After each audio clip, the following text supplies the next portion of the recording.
कैसे हैं आप लोग? चलिए तैयारी अच्छी।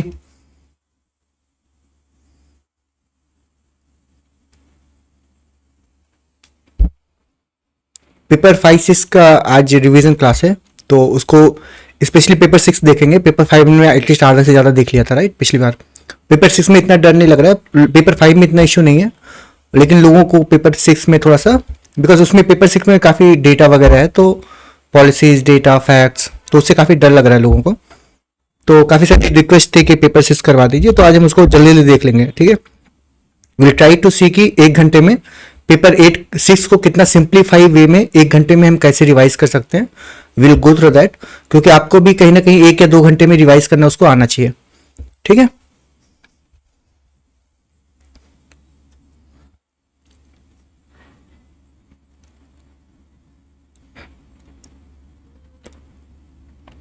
बहुत डिटेल नहीं करेंगे, बस जो इंपॉर्टेंट चीजें हैं जो आपको काम आनी चाहिए, जिस पे आपको लास्ट में रिवीजन करते समय फोकस करना चाहिए। अभी रनिंग नोट्स बना सकते हैं, डिपेंड करता है कि आपके पास कितना बचा हुआ है, क्योंकि रनिंग नोट्स अगर आप बनाने जाएंगे तो स्पीड स्लो हो जाती है उसमें। अगर आपको लिखना है तो आप नोट्स मत बनाइए, है ना। अब जैसे ये वाली ये है, अगर मुझे अब मुझे अलग से नोट्स बनाने का मतलब क्या होता है ना कि टाइम मुश्किल होता है, तो आप चाहें तो, क्योंकि आपने जो मेन सोर्स पढ़ा है ना, आपको उसी को ही बार बार ग्लैंस थ्रू करना है, क्योंकि उससे क्या होता है, पिक्चोरियल मेमोरी क्रिएट होती है। अगर आपने मान लीजिए ये डेटा है 12% इंक्रीज हुआ स्टेट जीडीपी, आपने कहीं और लिख लिया, फिर आपको वो एक नया डॉक्यूमेंट एक तरह से बन रहा है, 1 पेज 2 पेज। आपको क्या करना है ना कि आप इन मार्जिन का यूज करिए, जैसे 12% इंपॉर्टेंट, तो आप यहीं पे कुछ ना कुछ लिखते जाइए, लिखने से याद होता है। तो थोड़ा थोड़ा डेटा इन पेजेस के जो ब्लैंक जगह है ना, वहां पे थोड़ा थोड़ा करके लिख लो, हाथ से लिखने से याद हो जाएगा। बाकी जब आपके पास 1 घंटा रहेगा ना, तो एटलीस्ट जो आपने हैंड रिटन इस पेज में, अब जैसे यहाँ पे जगह पड़ी हुई है, तो कोई भी अगर आपको इंपॉर्टेंट चीज लग रही है यहाँ पे लिख लो, तो इन्हीं पेजेस के मार्जिन में लिखो। तो जब आप रिवाइज करेंगे ना, 60 पेज है, कोई बहुत ज्यादा नहीं है, तो 60 पेज आप आराम से, आप इन्हीं 60 पेजेस को बार बार पलटो, तो उससे क्या होगा कि आपकी पिक्चोरियल मेमोरी क्रिएट होगी कि हाँ भाई, पहले पेज के इसमें यहाँ पे 12% लिखा हुआ था, यहाँ पे 18% लिखा हुआ था, तो दैट हेल्प्स एक्चुअली रिकॉल करने में। तो अभी इसी को मेन जल्दी करिए, ज्यादा बहुत ज्यादा इधर उधर नोट्स मत बनाइए। ऑलराइट, चलिए अभी स्टार्ट करते हैं फटाफट। पेपर 6 ये है आपके सामने, रट्टा मार। ओके, तो सबसे पहले इकोनॉमिक बजट, बजट जो हमारा था, ठीक है। बजट में इतना सारा डेटा भरा हुआ है, उतना डेटा आप आंसर में लिख भी नहीं पाएंगे, तो आपको क्या करना है, बहुत सिंप्लीफाइड वे में देखना है। तो सबसे पहला काम, जो 1 ट्रिलियन इकोनॉमी, 1 ट्रिलियन इकोनॉमी जो है उसका गोल 2030, मतलब अभी 2029 है, ठीक है, 2029 है as per the latest update. पहले 27 था, फिर 8 हुआ 9, तो आप इसको याद रखिए, 2030 की जगह 2029, टू बी वेरी स्पेसिफिक, 2029 है as per the recent CM updates via X, ठीक है। तो ये लिख लीजिए 2029, और इसमें 5 T's हैं, टेक्नोलॉजी, ट्रेड, टूरिज्म, टैलेंट और ट्रेडिशन। इन 5 चीजों का हम मिक्स करेंगे, हम इनको 5 चीजों को मेन फोकस कर रहे हैं बजट पे। तो आपको क्या करना है, 5 T's बहुत इंपॉर्टेंट है, आप हर जगह यूज कर सकते हो। टूरिज्म आया है, टैलेंट आया है, ट्रेडिशन आया, ट्रेड आया, टेक्नोलॉजी आया, तो आप अपने इससे में यूज करिए कि the government, UP government focuses on 5 T's।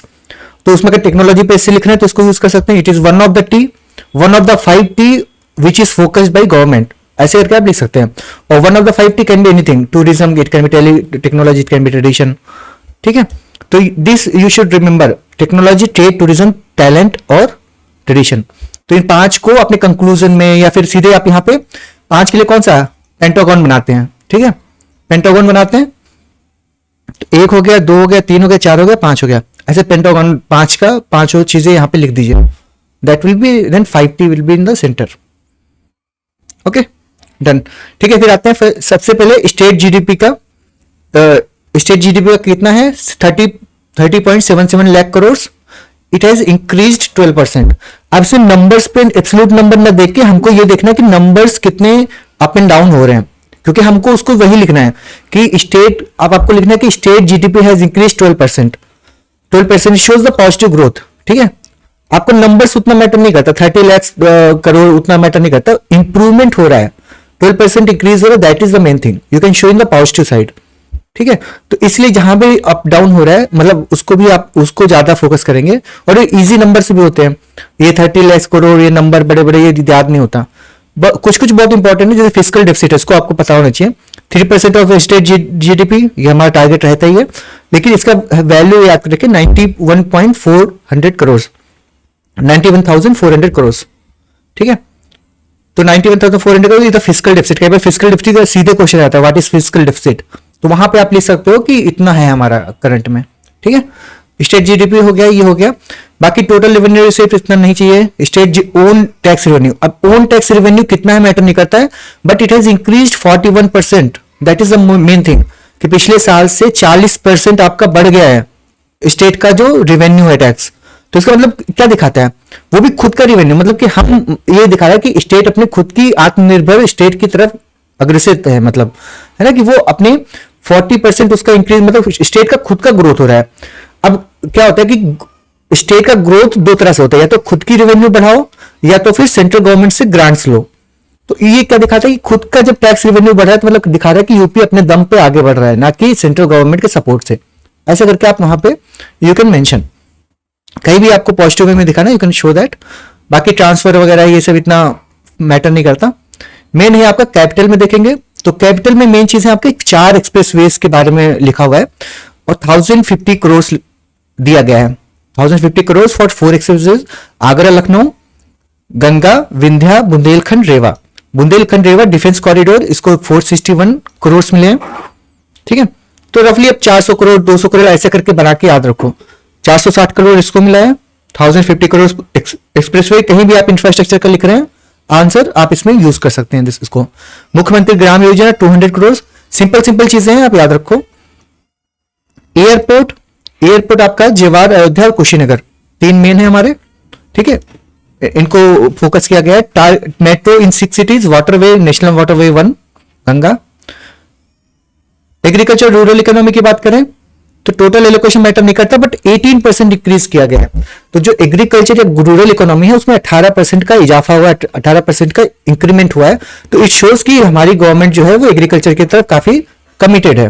But यहाँ पे ये हो गया पॉजिटिव साइड। निगेटिव साइड देखोगे तो एनर्जी सेक्टर, रिन्यूएबल सेक्टर में 9% रिड्यूस हुआ है एलोकेशन, ठीक है। तो इसको आप चाहे तो निगेटिव में लिख सकते हैं कि where we are focusing more on the renewable energy sector, but the grant or allocation has reduced 9% in the recent budget 2025-26। ऐसे करके आप उसको क्रिटिसाइज कर सकते हैं, ठीक है। सोलर प्रोजेक्ट 500 मेगावाट जालौन में आएगा, 200 मेगावाट झांसी में आएगा वाया कोल इंडिया लिमिटेड, ठीक है। बाकी हेल्थ और फैमिली में मेन चीज क्या है, यहाँ पे आपका 200 कैंसर सेंटर्स आएंगे, day care, that is very important. आप हेल्थ का देख सकते हैं, तो कहीं भी हेल्थ का दिखाना है आपको वो लिख सकते हैं।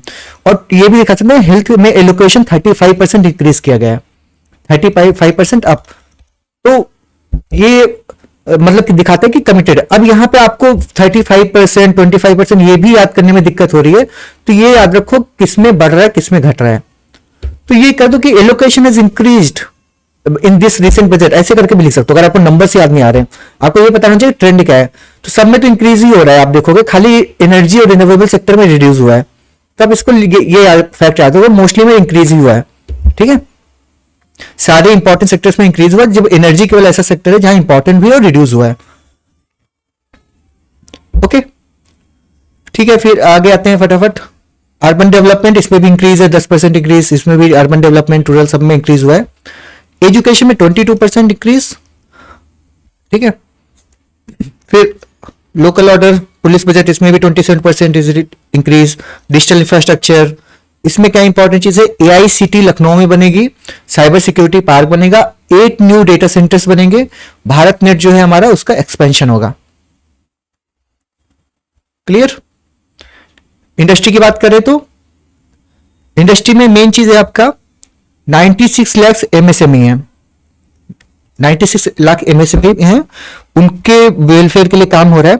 की हब्स नोएडा, कानपुर, गोरखपुर बनेंगे इंडस्ट्री के। इलेक्ट्रॉनिक्स, टेक्सटाइल और डिफेंस सेक्टर आपका मेन फोकस है यहाँ पे, ठीक है। फिजिकल डिसिप्लिन और कमिटमेंट की बात करें तो committed expenditure 3.33 lakh crore, 50% of revenue. तो 50% रिवेन्यू जो है ऐसे लिख सकते हो कि वो आपका कमिटेड एक्सपेंडिचर है।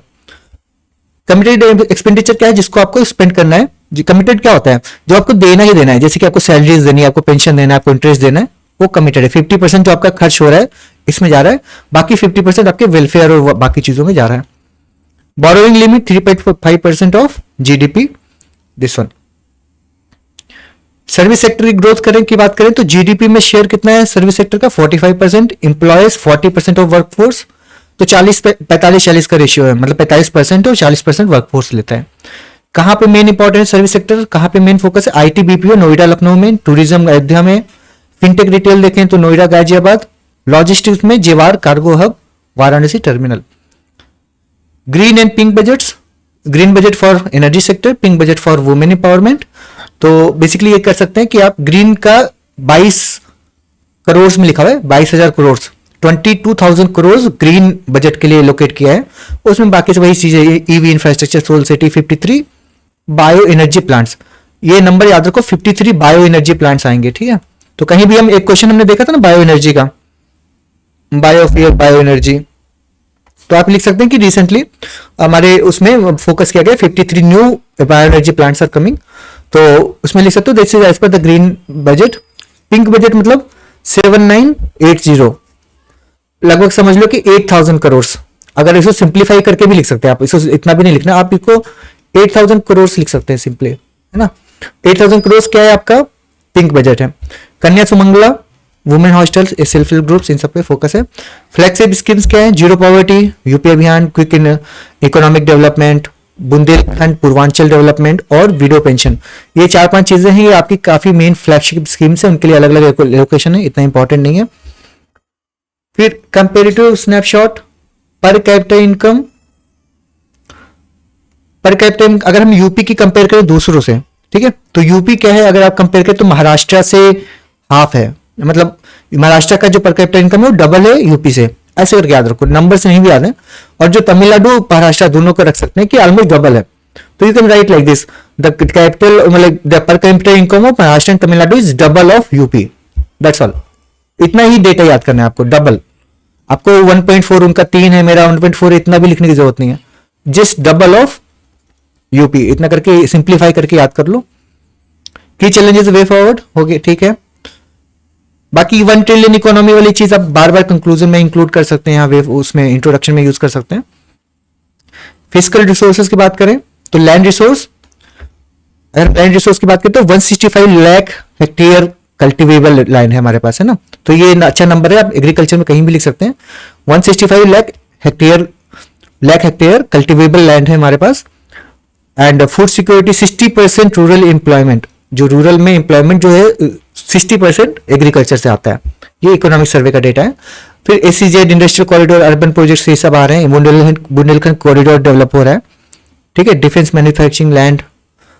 वाटर रिसोर्स की बात करें तो Ganga Yamuna irrigation, hydro fisheries, ठीक है। नेशनल वाटरवे 1 है। बाकी कार्गो ट्रेड। मिनरल वेल्थ की बात करें तो लाइमस्टोन, सैंडस्टोन, सिलिका, क्वार्ट्ज, कोल, जिप्सम, ग्रेनाइट, मार्बल, ये सब एरिया मिलता है। ये सब चीजें मिलती है कहां पे मिलता है आपका, ये सोनभद्र एरिया में, ये एरिया आपका मेन है आपके मिनरल्स के लिए। सोनभद्र क्या है, पावर एंड सीमेंट है वे, coal plus limestone. Forest and biodiversity,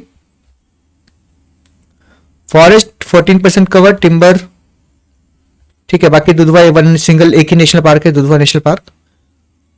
energy resources thermal 70%, तो यहाँ पे ये देखेंगे ना कि थर्मल का काफी ज्यादा रोल है, मतलब यूपी में most of the energy comes from thermal, तो 70%। सोलर टारगेट हमारा 22,000 मेगावाट है एज पर सोलर पॉलिसी 2022, ठीक है। 22,000 megawatt by 2030। Bio energy projects, Ayodhya and Noida developed as solar cities. Infrastructure as resource, expressway, ठीक है, वही रिपीटेड पॉइंट्स है। Okay, challenges and solution. Okay, trade and commerce की बात करें अगर हम यूपी के, तो again main domestic trade highlights, तो डोमेस्टिक ट्रेड की अगर हम बात करें यहाँ पे तो एग्रीकल्चर एमएसएमई ड्रिवन है, मतलब जो आपकी यूपी की मेन ट्रेड है वो कैसी है, एग्रीकल्चर और एमएसएमई ड्रिवन है, क्योंकि हमारी रूरल बेस्ड इकोनॉमी है, ठीक है। तो एग्रीकल्चर एमएसएमई ड्रिवन है, उसमें भी main sugar cane, textile, dairy, ये सब आते हैं, ठीक है। फिर industrial cluster, industrial clusters, you Kanpur में जैसे लेदर का क्लस्टर है, मुरादाबाद में ब्रास का, आगरा में फुटवेयर का। Consumer market, interstate trade, ODOP scheme, ये सब आपकी डोमेस्टिक ट्रेड के हाइलाइट्स हैं, ठीक है। कंज्यूमर मार्केट 24 करोड़ प्लस है, लार्जेस्ट इन इंडिया, ये आप अच्छा पॉइंट है, यहाँ पे लिख सकते हैं। जो यूपी का कंज्यूमर मार्केट है वो 24 करोड़ प्लस है और वो largest of India as per the UP budget. Okay, then next है ट्रेड इंफ्रास्ट्रक्चर। ट्रेड इंफ्रास्ट्रक्चर में बात करें तो expressway more than 2650 kilometre, largest in India. तो आप ये भी अच्छा लिख सकते हैं कि आप 2650 किलोमीटर का जो है एक्सप्रेसवे है हमारे पास, 2650 का किलोमीटर का, और वो लार्जेस्ट इन इंडिया है। जो भी चीज यूपी की लार्जेस्ट है, बेस्ट है, मोस्ट है ना, वो याद रख लो, क्योंकि वो यूपी की तारीफ करने में काम आएगा। और यूपी के पेपर में यूपी की तारीफ करना बहुत जरूरी रहता है। आपको हमारा यूपी करना है उसमें, ठीक है। तो आप पॉजिटिव जहां भी लिखे तो हमारा यूपी बेस्ट है, हमारा यूपी बेस्ट है, वैसे तो हमारा यूपी महान, तो उसमें जो भी बेस्ट है, जैसे लार्जेस्ट कंज्यूमर मार्केट यूपी में है, लार्जेस्ट जो एक्सप्रेस वे वो इंडिया में मतलब यूपी में है, तो उसको याद कर लो, उसका नंबर याद कर लो, उसको एसए में भी यूज करो और अपने पेपर 5-6 में भी यूज करो। ओके, रेलवेज 9000 रफली, ये याद रखो 9167 या 9100 किलोमीटर के आसपास है। एयरपोर्ट 16 ऑपरेशनल, एक जवार का है। National waterway 1 Varanasi. Infrastructure budget, ठीक है, इतना इंपॉर्टेंट नहीं है, और ये फिर भी याद करना 1.8 लाख करोड़, याद रखो, ये इंफ्रास्ट्रक्चर बजट है।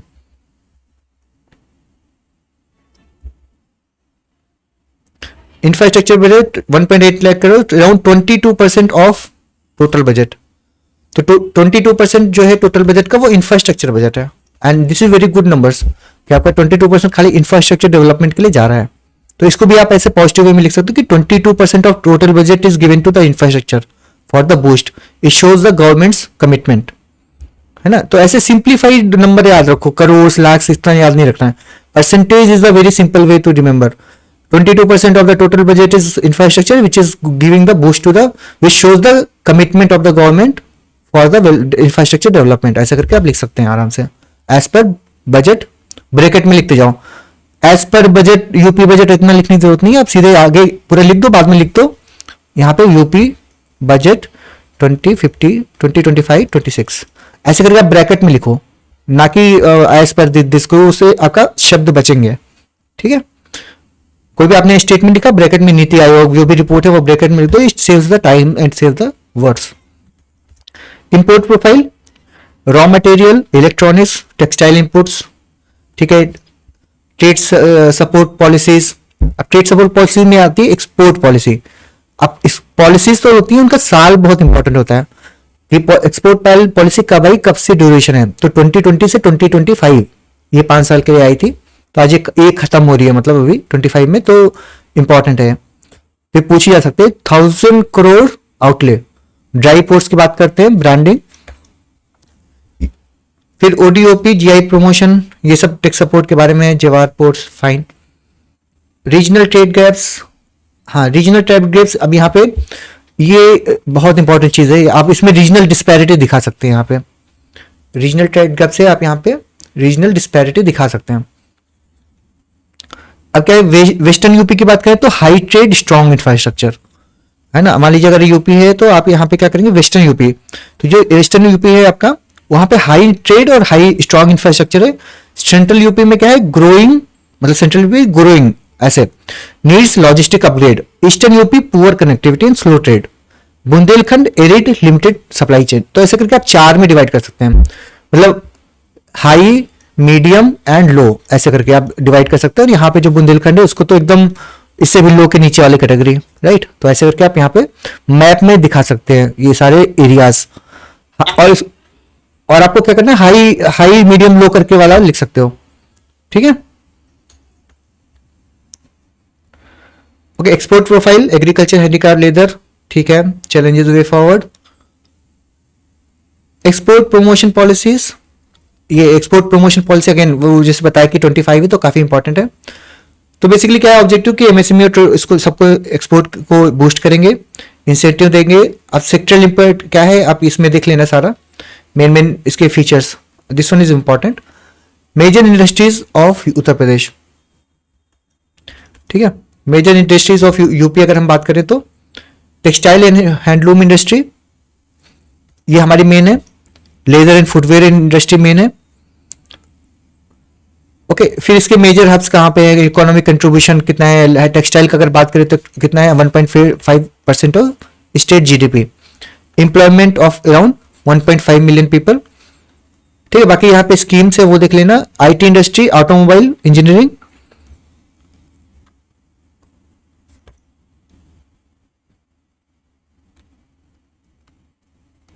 आशुतोष ने लिखा है कि शुड वी गो फास्टर या फिर स्पीड ठीक है,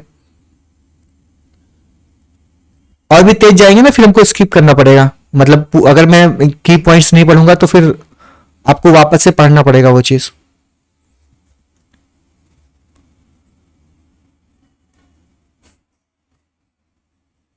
ओके ठीक है, लेदर फुटवेयर मेन चीजें तो देख ही लेते हैं ना, बोले तो क्या होता है कि अगर मैं बोलूंगा आप पढ़ लेना तो फिर आपको वही काम होगा कि आपको खुद पढ़ना पड़ेगा फिर, है ना। अगर मैं किस पॉइंट्स बोलूंगा आप पढ़ लो तो फिर आपको खुद पढ़ना पड़ेगा, तो मैं सोच रहा हूँ कि आपको खुद ना पढ़ना पड़े। ओके फिर टेक्सटाइल गवर्नमेंट स्कीम क्या है, अगर हम टेक्सटाइल के बारे में बात करें तो गवर्नमेंट स्कीम क्या है, यूपी टेक्सटाइल पॉलिसी 2022 बहुत इंपॉर्टेंट है। PM MITRA park, ODOP scheme, weaver solar scheme, silk exchange Varanasi. ठीक है, these are the government schemes. ठीक है, लेदर एंड फुटवेयर के बारे में बात करें तो की सेंटर कानपुर, आगरा, उन्नाव ये सब है। एक्सपोर्ट में 50,000 करोड़ एनुअली लगभग एक्सपोर्ट होता है लेदर का। ठीक है, अब यहां पे भी इंपॉर्टेंट है कि आपका 31.35% ऑफ इंडियाज लेदर एक्सपोर्ट वो कहां से होता है, यूपी से होता है। तो ये याद रखो कि पूरे इंडिया का 31% लेदर जो है, पॉइंट हटा दो, 31% याद रखो, या फिर रिमेंबर और भी सिंप्लीफाई करना तो 30% याद कर लो। इतना कोई परसेंट एक्यूरेट नहीं रहता है ना, राउंड ये समझ लीजिए 1/3, और भी इजी करना तो बोलो 1/3, है ना 1/3। जो 1/3 एक्सपोर्ट है लेदर का वो खाली यूपी से आता है, बाकी 2 हिस्से में पूरी इंडिया है, अकेला यूपी 1/3 करता है। ठीक है, वेरी सिंपल टू रिमेंबर। और 50,000 करोड़ एम्प्लॉयमेंट 10 लाख लोगों को मिलता है, उसमें भी 40% वुमेन है, तो आप इसमें वुमेन एम्पावरमेंट में बता सकते हो। Mega leather cluster, green leather initiative, ODOP सब ठीक है। ओके, आईटी एंड इलेक्ट्रॉनिक्स की बात करें तो ठीक है, ये सब सिटीज तो नॉर्मल है कि सारी इंपॉर्टेंट सिटीज है।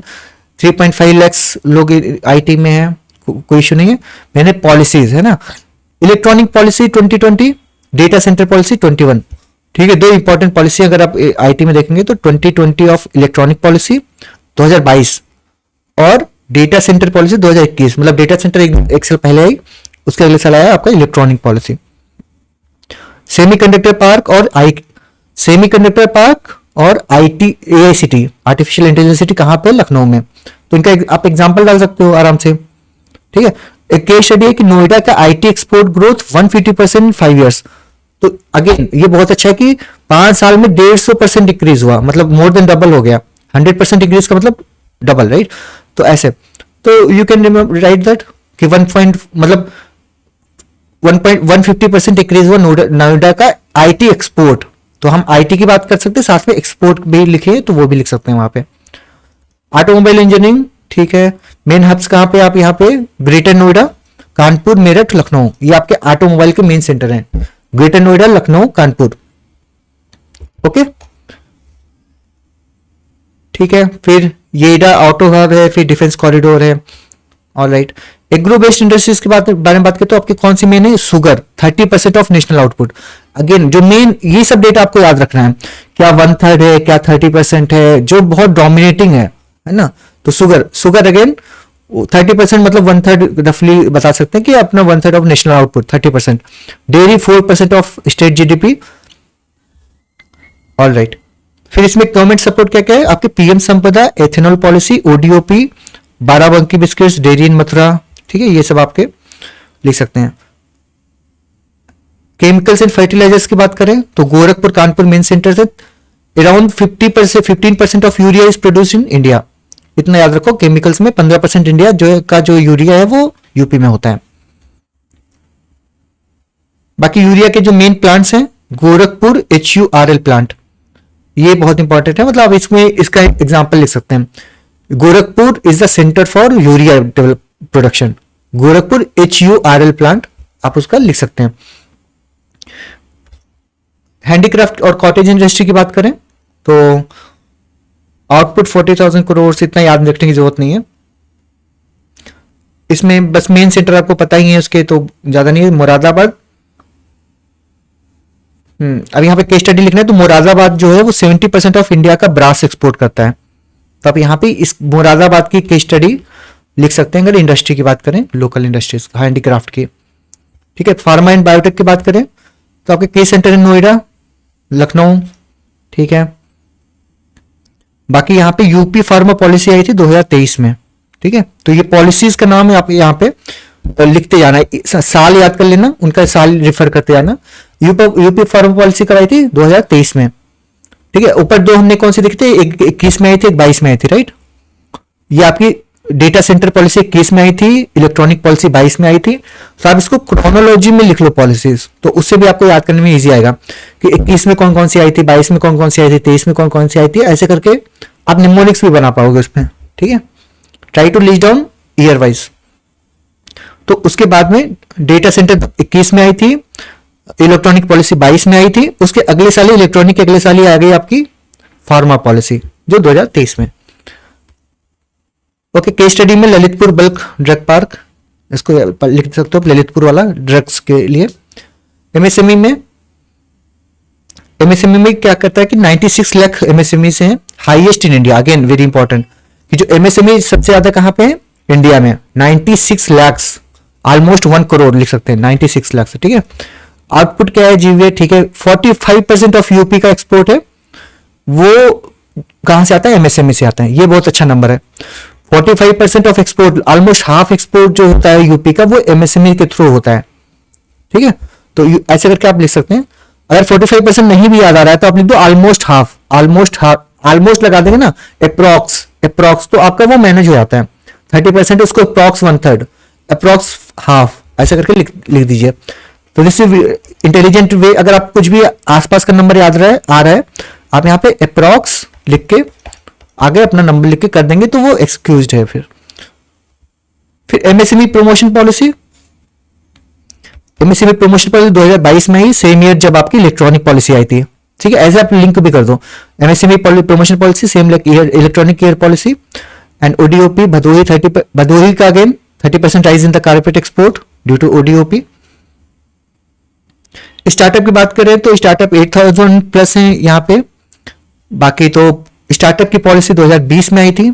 इन सब में जब से हमने ये पढ़ा है सबसे पहले 2020 में, कोविड के टाइम पे, है ना, ऐसे याद रखो, कोविड से रिलेट कर लो कि कोविड 2020 में स्टार्ट हुआ था, तो ऐसे कोविड के 1 साल पहले 2 साल पहले ऐसे भी लिख कर सकते हो। तो कोविड 2020 में आया तो उसी साल में स्टार्टअप पॉलिसी आ गई। ठीक है, क्योंकि कोविड क्यों आई? क्योंकि कोविड में सब लोगों को बेरोजगारी हो गई, तो सबको कहा कि भाई अब स्टार्टअप करो आप। ऑलराइट, ऐसे याद हो गया स्टार्टअप पॉलिसी 2020, अमेंड कर दिया 2020 में, जब कोविड खत्म हो गया तो अब उसको अमेंड करके सही कर दिया। ओके, ठीक है, मेजर पॉलिसीज अगेन दूसरी, फिर पॉलिसी का एक अलग से टेबल आ गया। UP industrial investment and employment promotion policy 2022, again Covid का जब खत्म हुआ, कोविड एंड हुआ तो फिर आए भाई अब इंडस्ट्री का डेवलपमेंट करेंगे, तो इंडस्ट्री का डेवलपमेंट के 2022 में उन्होंने पॉलिसी लेके आ गए। ठीक है, क्योंकि उस समय लॉकडाउन वगैरह था, स्लो डाउन था, तो बंद था, फिर बोला कि अब इकोनॉमी डाउन है, हमको बूस्ट करना है, तो 2022 में आई आपकी industrial investment and employment promotion policy. बेरोजगारी को खत्म करेंगे, कोविड के थ्रू बेरोजगारी हुई थी। ठीक है, फिर अब उसमें क्या क्या 10 लाख करोड़ का इन्वेस्टमेंट कर देंगे बाई 2027, 50 लाख जॉब क्रिएट करेंगे, फोकस ऑन बुंदेलखंड पूर्वांचल। ये जो गोल्स है ना, ये काफी इंपॉर्टेंट है। बाकी अचीवमेंट्स वगैरह उतने मैटर नहीं करते, खाली इस वाली पूरी पॉलिसी में ये गोल्स काफी इंपॉर्टेंट है। ये आपके उसको पता मतलब ये दिखाएगा कि आपको पता है इस चीज बारे में। 10 लाख करोड़ का इन्वेस्टमेंट, 50 लाख की job, 50 lakh job, 10 lakh crore investment, focus on Bundelkhand and Purvanchal, जो मतलब बैक एरियाज है उनको करना है फोकस। ठीक है, बाकी ये सब इतना इशू नहीं है, ये सब आगे का अचीवमेंट तो इतना मैटर नहीं करता, आप देख लेना। एमएसएमई प्रमोशन पॉलिसी 2022 सेम, देखो जब यहां पे आया आपका एम्प्लॉयमेंट प्रमोशन, उसी साल में आई एमएसएमई प्रमोशन। स्टार्टअप पॉलिसी भी उसी साल आई थी, राइट, 2022 में। तो जब स्टार्टअप 2020 में आई थी, जब कोविड स्टार्ट हुआ तो स्टार्टअप हुआ, तो स्टार्ट से स्टार्टअप, कोविड स्टार्ट तो स्टार्टअप आ गया, स्टार्ट से आप लिंक कर दो। कोविड स्टार्ट तो स्टार्टअप पॉलिसी आई, और जब एंड हुआ तो यूपी इंडस्ट्रियल और एमएसएमई ये सब प्रमोशन पॉलिसी आ गई। ठीक है, स्टार्टअप पॉलिसी 2020 अमेंडेड 2022। ठीक है, ऑलराइट। तो यहाँ पे फिर एमएसएमई प्रमोशन में क्या करें, 2.5 लाख करोड़ इन्वेस्टमेंट करेंगे, 50 एमएसएमई पार्क बनाएंगे, 50 लाख जॉब करेंगे, 50% डिजिटल ऑनबोर्डिंग कर देंगे। 2.5 लाख करोड़ का इन्वेस्टमेंट, ठीक है, 2.5 लाख करोड़ इन्वेस्ट कर देंगे, बढ़िया है। 50 एमएसएमई पार्क बना देंगे और 50 में 50 लाख जॉब क्रिएट करेंगे। तो ऐसे सोचो, एक पार्क में 1 लाख जॉब ऐसे करके, और 1% डिजिटल ऑनबोर्डिंग ऐसे, तो सब में 50 MSME 50 lakh job, 50% digital onboarding. 50 मतलब आधे लोग होंगे डिजिटल ऑनबोर्डिंग में रहेंगे। तो ये चीज आप बिल्कुल याद रखो अच्छे से, इसको आप पॉइंट्स लिख देंगे तो आपको नंबर मिल जाएंगे, आपको उनको समझ में आ जाएगा कि आपको पता है। अब बाकी क्या क्या हुआ, कितना कितना परसेंट हुआ, क्या इफेक्ट हुआ, तो उतना चलेगा। इसमें तो आप कुछ भी लिख दो तो उतना एक्यूरेट नहीं होगा, क्योंकि ये साल बाई साल इनका जो अचीवमेंट है ना वो वेरी करता रहता है। Achievement numbers are dynamic, but ये जो target numbers are very static, क्योंकि जब पॉलिसी स्टार्ट हुआ तो आपका ये स्टैटिक है कि मतलब ये हमारा विजन था इतना करना, तो ये नंबर चेंज नहीं होगा कभी। तो जो फिक्स नंबर है उनको याद रखो, उसको ज्यादा फोकस करो। ठीक है, जो स्टार्टअप पॉलिसी थी उसमें क्या था कि 10,000 स्टार्टअप लेके आएंगे, 100 इंक्यूबेटर्स लेके आएंगे, 1 लाख जॉब क्रिएट करेंगे, और 1000 करोड़, सब में एक एक लिखा हुआ है ना। तो आप इसको सीक्वेंस में भी लगा सकते हैं कि 1 लाख जॉब नहीं, मतलब 100 सबसे नीचे, तो 100 इंक्यूबेटर्स क्रिएट करेंगे, उसका आगे नेक्स्ट है 1000 करोड़ स्टार्टअप फंड रहेगा, उसके आगे 10,000 स्टार्टअप्स रहेंगे, उसके आगे 1 लाख जॉब क्रिएट होगी। ऐसे सीक्वेंस में सब एक एक करके याद कर लो। ओके, नेक्स्ट है आपका इन्वेस्टमेंट इन यूपी। कितना टाइम हो गया, आधा घंटा। ठीक है, इन्वेस्टमेंट इन यूपी, ठीक है। यहां पे आगे 1 ट्रिलियन इकोनॉमी बाय 2027, फेजेस दिए हुए अलग अलग। बाकी सेक्टर वाइज इन्वेस्टमेंट, इतना इंपॉर्टेंट नहीं है, आप याद कर लेना। खाली मेन में जैसे बताया मैंने वो चीजें आप यहां पे याद कर सकते हो। इन्वेस्टमेंट इकोसिस्टम, चैलेंजेस, सॉल्यूशन, ठीक है। Public finance and physical policy, यहां पे पब्लिक फाइनेंस में याद करें तो जो बजट का साइज है आपको पता ही है, 8.08 लाख करोड़, तो ये नंबर याद रखो आप। बाकी जैसे ये रेवेन्यू वगैरह हमने डिस्कस कर लिया, आपको इंक्रीज डिक्रीज याद रखना है। नंबर्स, एब्सोल्यूट नंबर्स उतने मैटर नहीं करते। ठीक है, फिजिकल डिसेबिलिटी अगेन सारे वही नंबर्स हैं जो हमने बजट में देखा था। ओडीओपी, जैसे हमने बताया कि हमेशा हमको साल याद रखना है 2018, जो हमें इंट्रोडक्शन लिखने में बहुत काम आता है। तो जो 2018 में स्कीम आई थी ओडीओपी की, क्या मतलब क्यों आई थी? ट्रेडिशनल इंडस्ट्रीज को प्रमोट, मतलब रिवाइव करने के लिए, प्रमोट करने के लिए इसके लिए आई थी, प्रिजर्वेशन के लिए, बूस्ट, एम्प्लॉयमेंट बूस्ट के लिए। फिर इसका जो आउटकम है कि भाई 25 लाख जॉब क्रिएट हो गए, एमएसएमई क्रेडिट हो गया। ओके, ये सब चीजें आप यहाँ पे पॉजिटिव में लिख सकते हैं। एक्सपोर्ट वैल्यू 1.5 लाख करोड़ है, 50,000 स्किल ट्रेनिंग हो गए, 400 प्लस सीएफसी बन गए। ठीक है, मार्केट लिंकेजेस हो गया। तो इतना बहुत एक्यूरेट भी नहीं याद है, तो अगर रफली भी याद है तो आप यहाँ पे ये वाली चीजें लिख लेना, बट कुछ नंबर जरूर लिख के आना इसमें। चैलेंजेस, वे फॉरवर्ड, ठीक है। एनर्जी रिसोर्सेज की बात करें तो जैसे हमने वहां पे देखा था, थर्मल का अराउंड 70-71% रहता है शेयर। तो ये वाले मेगावाट, ये जो कैपेसिटी इतना इंपॉर्टेंट नहीं है, ये शेयर याद कर लो आप, खाली परसेंटेज है ना। और इन परसेंटेज को अगर आपको दिखाना है तो आपको पाई चार्ट में दिखा दो। तो पाई चार्ट में कैसे बनाएंगे इसका? 70% यहाँ पे आपको मतलब ये जो होता है स्ट्रेट लाइन 50% होता है, यहाँ करेंगे तो आपका 75 हो गया, यहाँ पे जाएगा तो 75 होगा, तो नीचे कर दो थोड़ा सा तो ये 71 हो गया। This is around 71%। तो दिस इज थर्मल ऐसे लिख दो। बाकी आपका अलग दूसरा सेक्टर आता है कि रिन्यूएबल उसका हो गया, बाकी इसको ब्रेक कर लो बीच में। तो ऐसे ये रिन्यूएबल, ये नॉन रिन्यूएबल, ऐसा करके आप शेयर कर सकते हो। ठीक है, make in pie chart. Thermal 71%, nuclear 0.9, solar around 10% है, इट्स वेरी वेरी गुड। तो सोलर आप बोल सकते हैं कि जो नॉन रिन्यूएबल का टोटल कितना है 27%, उसमें भी काफी सारा पोर्शन, जो मेजर पोर्शन है सोलर से आता है, क्योंकि एज सेट की विंड का उतना स्कोप नहीं, हाइड्रो का उतना स्कोप नहीं है ना। स्कोप सबसे ज्यादा सोलर का है। ठीक है, तो 9 उसका इफेक्ट दिख भी रहा है 9.8%, इससे इसको भी और भी बूस्ट हो सकता है। 27.9% इस टोटल आपका टोटल रिन्यूएबल में आता है।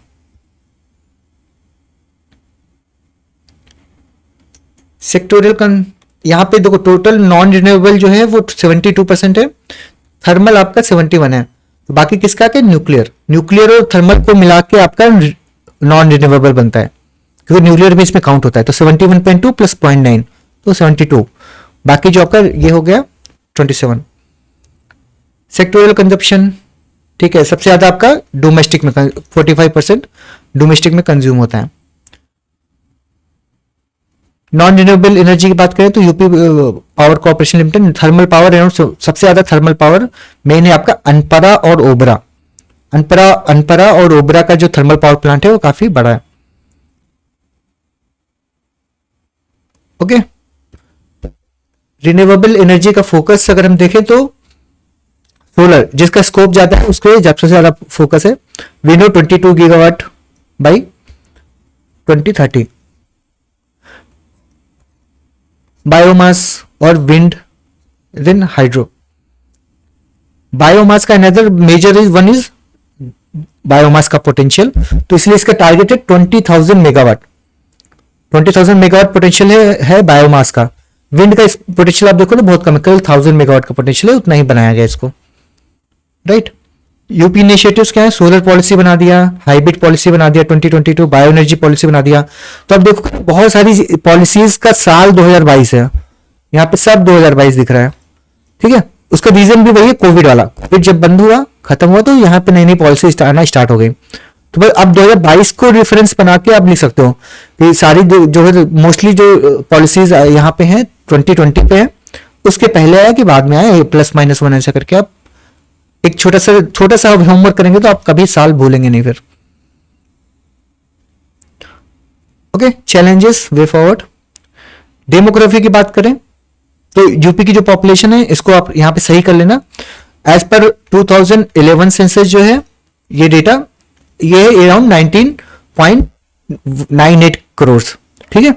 2021 का जो सेंसस था, अभी आपका विदाउट रेफरेंस मत लिखिए, यहां पे ये डेटा या सही कर लीजिए 19.98, मतलब 20 से थोड़ा सा कम, इतना करोड़ मतलब 2011 में था। डेंसिटी 6 रेशियो 9:1, ठीक है। ये डेटा आप सारा सेंसस वाला याद कर लेना या फिर नेशनल एनएफएचएस वाला याद कर लेना 5 वाला। ये सोशो इकोनॉमिक पैटर्न की schemes. Okay, UP government schemes by region, ठीक है। अगेन इसमें भी बहुत खास नहीं है। Water supply Bundelkhand area schemes. Industrial development में आपका बीडा और एमएसएमई पॉलिसी। नेचुरल फार्मिंग में 470 ऑर्गेनिक क्लस्टर्स। इंफ्रास्ट्रक्चर की बात करें तो बुंदेलखंड एक्सप्रेसवे। पॉवर्टी एलिवेशन में जीरो पॉवर्टी प्रोग्राम, ठीक है। ये आपकी मेन स्कीम्स है। यहाँ पे पूर्वांचल के लिए अलग से स्कीम्स आई हैं। ओके, तो इनको आप एक बार देख लेना। इंडस्ट्रियल कॉरिडोर, एविएशन, जिवाट पोर्ट, ठीक है।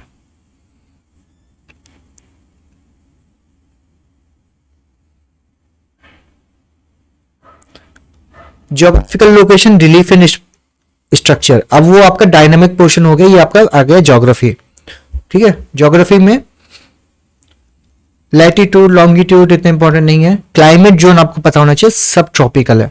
क्लाइमेट जोन सब ट्रॉपिकल है। Heart of Indo Gangetic plain पता है, सेंट्रल टू दिस वन, ठीक है। बॉर्डर एरिया बहुत इंपॉर्टेंट है, 2.43 lakh square kilometre, fourth largest.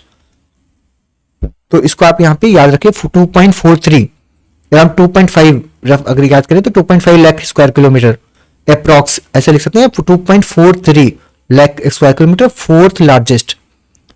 Population ज्यादा फास्ट हो रहा है नहीं, फिर हम खत्म नहीं कर पाएंगे ना, फिर कल लेना पड़ेगा क्लास वापस। आप इसको जो मेन डेटा में बता दे रहा हूं, बाकी आपको थोड़ा आइडिया मिल जाएगा इसमें क्या करना है।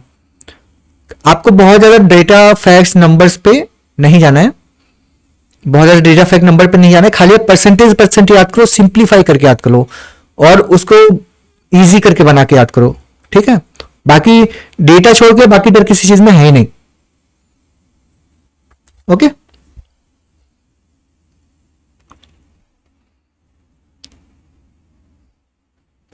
Physiographic regions with Himalayan foothills. अब से यूपी का देखेंगे तो हिमालयन फुटहिल्स कहाँ पे, तेराई और बाबर, जो यहाँ पे देखेंगे जो एरिया है ये आपका तेराई बाबर ये एरिया होगा, हिमालयन फुटहिल्स हो गया, इंडो गंजेटिक प्लेन्स, ये 70% यूपी जो है वो प्लेन्स का है, ठीक है 70%, ये नंबर भी अच्छा है। विंध्या हिल्स है, फिर बुंदेलखंड प्लेट्यू है, फिर चंबल रिवाइंस है। ये आपके जियोग्राफिकल फिजियोग्राफिक अगर डिवाइड करें तो वो रीजन्स हो गए। जियोलॉजिकल रिसोर्सेस, ठीक है, गंजेटिक प्लेन जो है वहां पे अलुवियन सॉइल मिलती है, रॉक्स। क्वाटरनरी बुंदेलखंड में ग्रेनाइट जेनेसिस, आपका विंध्या में सैंडस्टोन लाइमस्टोन। ये तो आप यहाँ पे वो देख के भी समझ सकते हैं कि विंध्या में सैंडस्टोन लाइमस्टोन है, गंजेटिक प्लेन में तो अलुवियन सॉइल मिलेगा, चंबल में क्ले और लोमी मिलेगा, ठीक है। मेन मिनरल्स नेचुरल शेयर, ठीक है।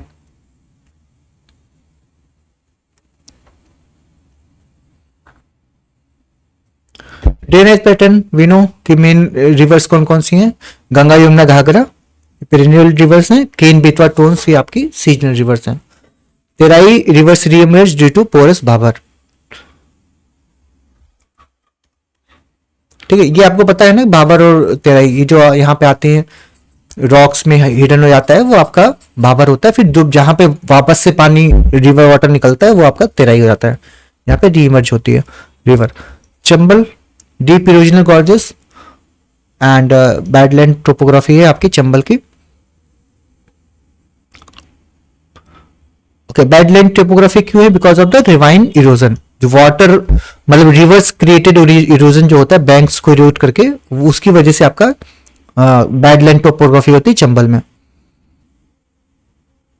बैडलैंड टोपोग्राफी ठीक है, वैसे बहुत उबड़ खाबड़ होता है, इसीलिए चंबल में सारे डकैत्स रहते हैं क्योंकि वहां पे उसको ढूंढना बहुत मुश्किल होता है। Connectivity and influence longest in India expressway, ठीक है, जैसे हमने बताया था कि एक्सप्रेसवे सबसे लॉन्गेस्ट है। इंटरनेशनल में 5 इंटरनेशनल एयरपोर्ट्स हैं। रेलवेज, ठीक है। Strategic and economic power 80 Lok Sabha seats, ये तो याद ही है आपको, ठीक है 80 Lok Sabha seats. Strategic economic largest share. Top agriculture state किसमें है, व्हीट शुगर केन इन सब में टॉप है। 13.5% ऑफ इंडिया का rice, 70% of area under agriculture. Okay, तो ये आपका क्या बोलते हैं राइस का डेटा याद रखिए कि 13.5% ऑफ इंडिया का राइस कहां से आता है, यूपी से। 70% ऑफ यूपीज एरिया अंडर एग्रीकल्चर, तो ये तो हमने देखा था कि यूपी पूरा यूपी है ना, इसका 70% एरिया जो है वो आपका 70% वो आपका किस में आता है, एग्रीकल्चर के थ्रू अंडर में। और हमने देखा था कि ये जो सेंट्रल वाला जो गैंजेटिक पेन है वो कितना परसेंटेज है यहाँ पे, गैंजेटिक प्लेन का कितना परसेंटेज था, हाँ यहाँ पे 70% ऑफ यूपी, ये भी 70 है। तो जो जो प्लेन एरिया है, प्लेन एरिया वो भी 70% है और उसी में एग्रीकल्चर होता है, तो दोनों का जो एरिया हो गया वो 70 हो गया। इजी हो गया याद करना, आप उसका भी 70 इसका भी 70। तो आप इसको एक ही डेटा दो जगह यूज कर सकते हो, तो 70% एरिया अंडर कल्टीवेशन और 70 एरिया में एग्रीकल्चर।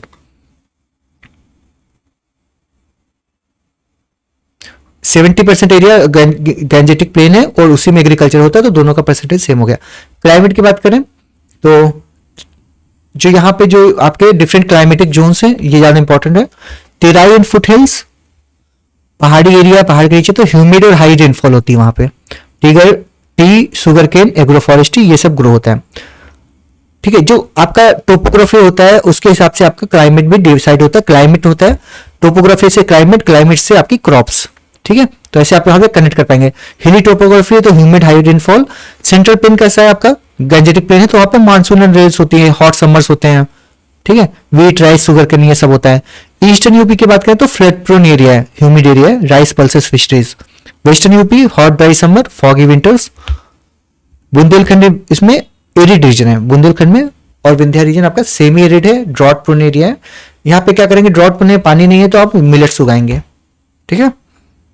तो जो बुंदेलखंड डेवलपमेंट की बात करते हैं वहां पे मिलेट्स इज की टू ग्रो, वहां पे वाटर भी नहीं है और मिलेट्स आपका आजकल मतलब गवर्नमेंट का फोकस भी मिलेट के ऊपर है।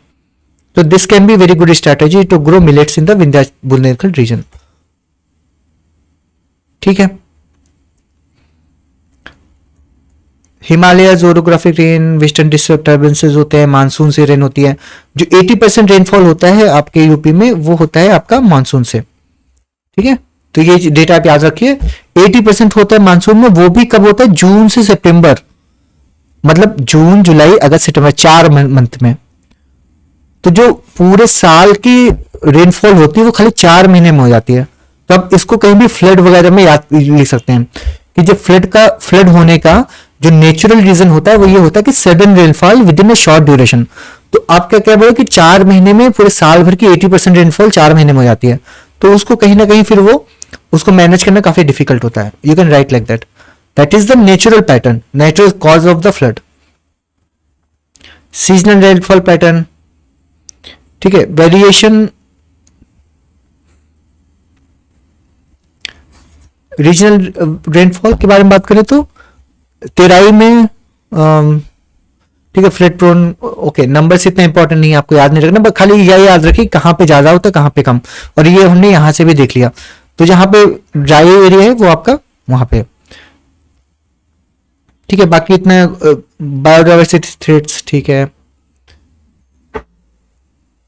गवर्नमेंट रिस्पॉन्स, सब इश्यूज वगैरह जो आपके हुए हैं उनके लिए गवर्नमेंट का क्या रिस्पॉन्स है? State action plan for climate change, SAPCC, ठीक है। State action plan for climate change हो गया। जल शक्ति अभियान, HAP मतलब हीट वेव एक्शन प्लान, ये बहुत इंपॉर्टेंट है। हीट वेव एक्शन प्लान ये आपका गवर्नमेंट का एक्शन है फॉर हीट वेव। तो अर्बन हीट के लिए UP solar policy, green UP mission, ये सब आपके इनिशिएटिव है गवर्नमेंट के। SAPCC जिसमें आपके 9 मिशन हैं, सस्टेनेबल एग्रीकल्चर, ये सब। तो इसकी मैंने ट्रिक बताई थी लास्ट टाइम, राइट? वो था आपका सहवाग HG, ठीक है, HK, सहवाग HK आपके जो नेशनल वाला जो एक्शन प्लान है उसकी ट्रिक थी। इसकी ट्रिक भी ऑलमोस्ट सिमिलर ही है, उसके सारे पॉइंट्स यहाँ पे मिक्स हो रहे हैं। खाली डिजास्टर आपका अलग है जो नेशनल वाले में नहीं आता है, डिजास्टर नेशनल वाले में नहीं आता है, और आपका अर्बन एंड स्मार्ट सिटी उसमें नहीं आता है। बाकी सारे ऑलमोस्ट मैचिंग हैं इसमें, ठीक है। तो आप उसको देख लेना। इरिगेशन इन यूपी, ठीक है। अगर इरिगेशन की बात करें तो UP with almost 86% of cultivated land irrigated है। कितना परसेंट? 86, 86%। 86% जो कल्टिवेटेड, पूरा एरिया नहीं बात कर रहा है, जो कल्टिवेटेड एरिया, और कल्टिवेटेड एरिया क्या है आपका? 70%, ठीक है। टोटल एरिया कितना है आपका? 2.5 लाख स्क्वायर फीट था ना वो। What is the total area of UP? अभी हमने देखा था ना 2.43 लाख स्क्वायर किलोमीटर, ठीक है। तो अब यहां पे ऐसे याद रखो कि जो 2.5 लाख 2.4 लाख किलोमीटर है, ठीक है, लाख किलोमीटर, इसका जो 70% है वो कल्टिवेबल एरिया है।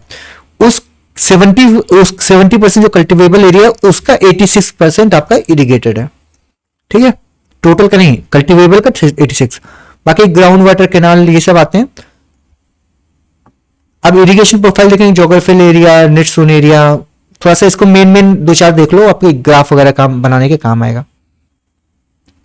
इरिगेशन मेथड, ये इंपॉर्टेंट थोड़ा। इरिगेशन के डिफरेंट मेथड्स होते हैं ना, कैनाल, ट्यूब, ये सब, और वो भी रीजन वाइज डिपेंड करते हैं। वेस्टर्न यूपी में बात करें तो आपका कैनाल्स और ट्यूबवेल मेन रहता है वेस्टर्न यूपी में। ईस्टर्न यूपी में आपका कैनाल्स, वहां पे ट्यूबवेल्स इतने ज्यादा नहीं है। वेस्टर्न यूपी डेवलप है तो वहां पे ट्यूबवेल कम क्यों है? क्योंकि ट्यूबवेल को बनाने के लिए खर्चा लगता है, पैसे लगते हैं, तो वेस्टर्न यूपी में उसका वो ज्यादा है। तो western UP canal, tube wells, eastern UP में कैनाल, सेंट्रल यूपी में ट्यूबवेल्स, कैनाल। बुंदेलखंड में देखें तो आपका ड्रिप स्प्रिंकलर, पॉन्ड्स, ये सब आता है। तेराई में आपका पॉन्ड्स और टैंक्स आते हैं। Tubewell is around 66% of total irrigation. Again अब जो कितना हमने देखा 86%, राइट? 86% में आपका इरिगेशन हो रहा है, और जितना इरिगेशन हो रहा है उसका भी 66% क्या हो रहा है? ट्यूबवेल से हो रहा है। तो ऐसे आप लिंक करो, 70% में कल्टीवेशन हो रहा है, उसका भी जो 86% है उसमें क्या हो रहा है, इरिगेशन हो रहा है, और जितना इरिगेशन हो रहा है उसके 66% में आपका ट्यूबवेल हो रहा है। ठीक है, ऐसे एक लाइन से याद कर लो तो आपको याद हो जाएगा डेटा। ठीक है, बुंदेलखंड लेस देन 40% इरिगेटेड है, बहुत कम इरिगेटेड वहां पे। इरिगेशन प्रोजेक्ट्स, ठीक है। अब ये इरिगेशन प्रोजेक्ट्स हुए जैसे ये सब लिए हैं, उससे बेनिफिट क्या हुआ कि आपका increment in the 82.5 lakh hectare area increase हुआ यहाँ पे, मतलब टोटल 133 लाख हेक्टेयर एरिया आपका ये कवर करते हैं। राबी एक्सपेंशन, ठीक है। Challenges, way forward. Mineral resources in UP, अगर मिनरल रिसोर्स की बात करें तो ठीक है, मिनरल विनो की लाइमस्टोन, बॉक्साइट, सारे मिनरल्स जो होते हैं ना मेन खाली कोयला वेला छोड़ के, कोयला भी बहुत कम है, बाकी जो छोटे छोटे मिनरल्स होते हैं ना यही सारे मिनरल्स होते हैं और काफी लिमिटेड एरिया में, तो आप उनको यहाँ पे याद कर लो। इंडस्ट्रियल इंपैक्ट, सीमेंट, ठीक है ठीक है, ये सब आपका नॉर्मल चीजें याद कर लीजिए। Tagline he energy capital of India, ये आपका सोनभद्र, सोनभद्र को बोलते हैं एनर्जी कैपिटल ऑफ इंडिया। ठीक है,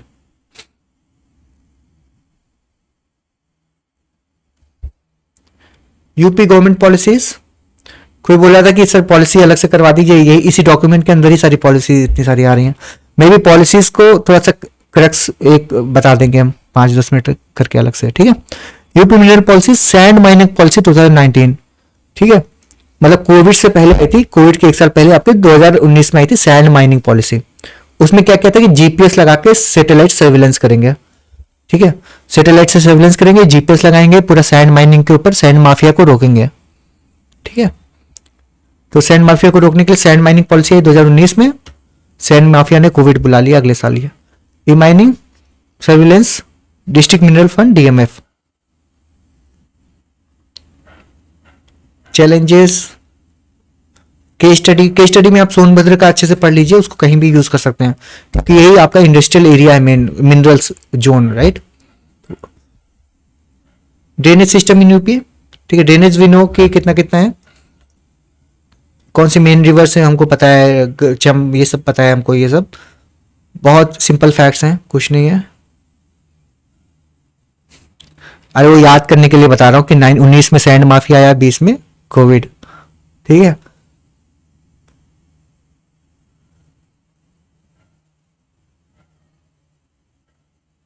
ठीक है। अंशु को भूख लग गई, बोले सर कल ले लेना।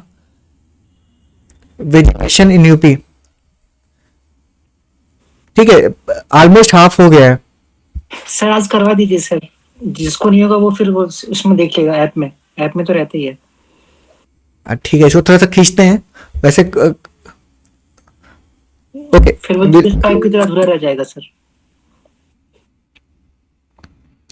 ठीक है, करवा देते हैं ना, थोड़ा आधे घंटे देखते हैं, मेन चीजें देख लेंगे आधे घंटे और बस। ठीक है, अगर आपको इशू ना हो तो आप करवा दीजिए सर, अगर आपको हाँ ना हाँ, हो तो कोई इशू नहीं, करवा देते हैं, फ्लो में हो जाएगा। अंशुल, अंशुल तुम खाना लेके बैठ जाओ, खाना खाते खाते देख लो, कोई दिक्कत नहीं। ओके, तो वेजिटेशन इन यूपी, यूपी जो है 99.96% ग्रीन कवर। ठीक है, अब यूपी का ग्रीन कवर आप याद रखो कि जैसे एक बार डिस्कस हुआ था ये पॉइंट कि ग्रीन कवर क्या होता है, ट्री कवर क्या होता है, फॉरेस्ट कवर क्या होता है, वो अलग। तो जब अगर ग्रीन कवर की बात करेंगे तो आप 9.96 लिखेंगे। ठीक है, ये 9.96 क्या है, आपका ग्रीन कवर है। ग्रीन कवर में ट्री कवर और बाकी कवर भी आता है, 2-3 चीजें इंक्लूड होकर वो पूरा बनता है। ठीक है, तो 9.96% ग्रीन कवर है एज पर ISFR 2023। फॉरेस्ट का ओवरव्यू लेंगे तो वेरी डेंस फॉरेस्ट, ये मतलब डेंस फॉरेस्ट, मीडियम फॉरेस्ट, ये सब है। मेन सबसे ज्यादा कौन सा है ये देख सकते हैं कि आपका सबसे ज्यादा है ओपन फॉरेस्ट। ओपन फॉरेस्ट यहाँ पे सबसे ज्यादा है, तो ये दिखाता है कि फॉरेस्ट एरिया बहुत कम है। जो भी है वो भी क्या बोलते हैं कि डेंस वाला तो बिल्कुल नहीं है, छोटा छोटा है। Very dense forest is just 1%।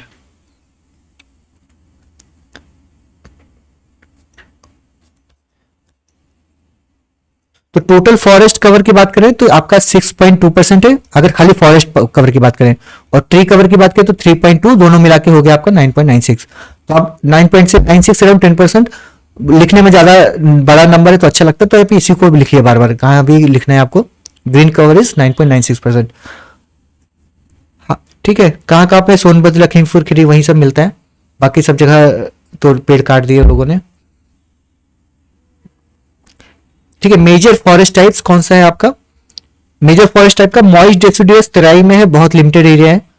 Dry deciduous Vindhya Bundelkhand area में है। ठीक है, आपका जो मेन एरिया है वो आपका मॉइस्ट वाला नहीं, ड्राई डेसिडुअस और ये सब आते हैं आपके मेन डोमिनेंट टाइप का। यही वाला आपका जो फॉरेस्ट है वो ज्यादा है।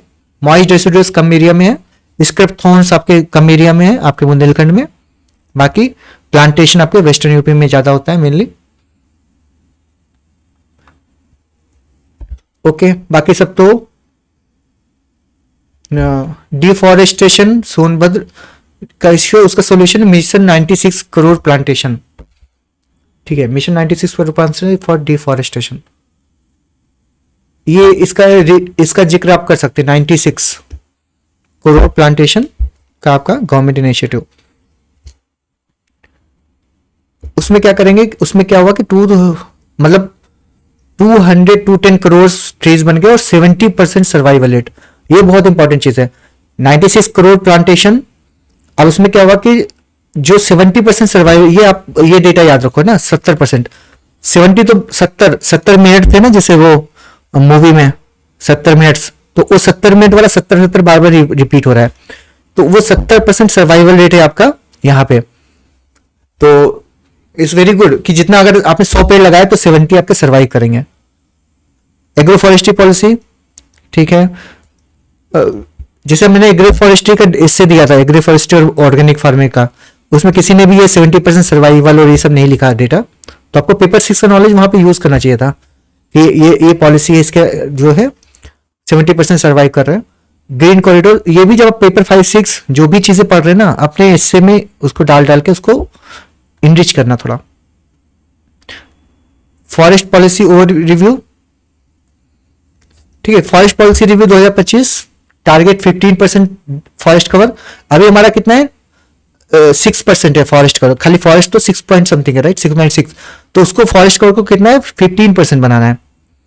बट वो 15% का बनाना था, लेकिन आपका खाली एक्चुअल बहुत स्लो है, जो हमारा टारगेट है उससे काफी हम पीछे चल रहे हैं।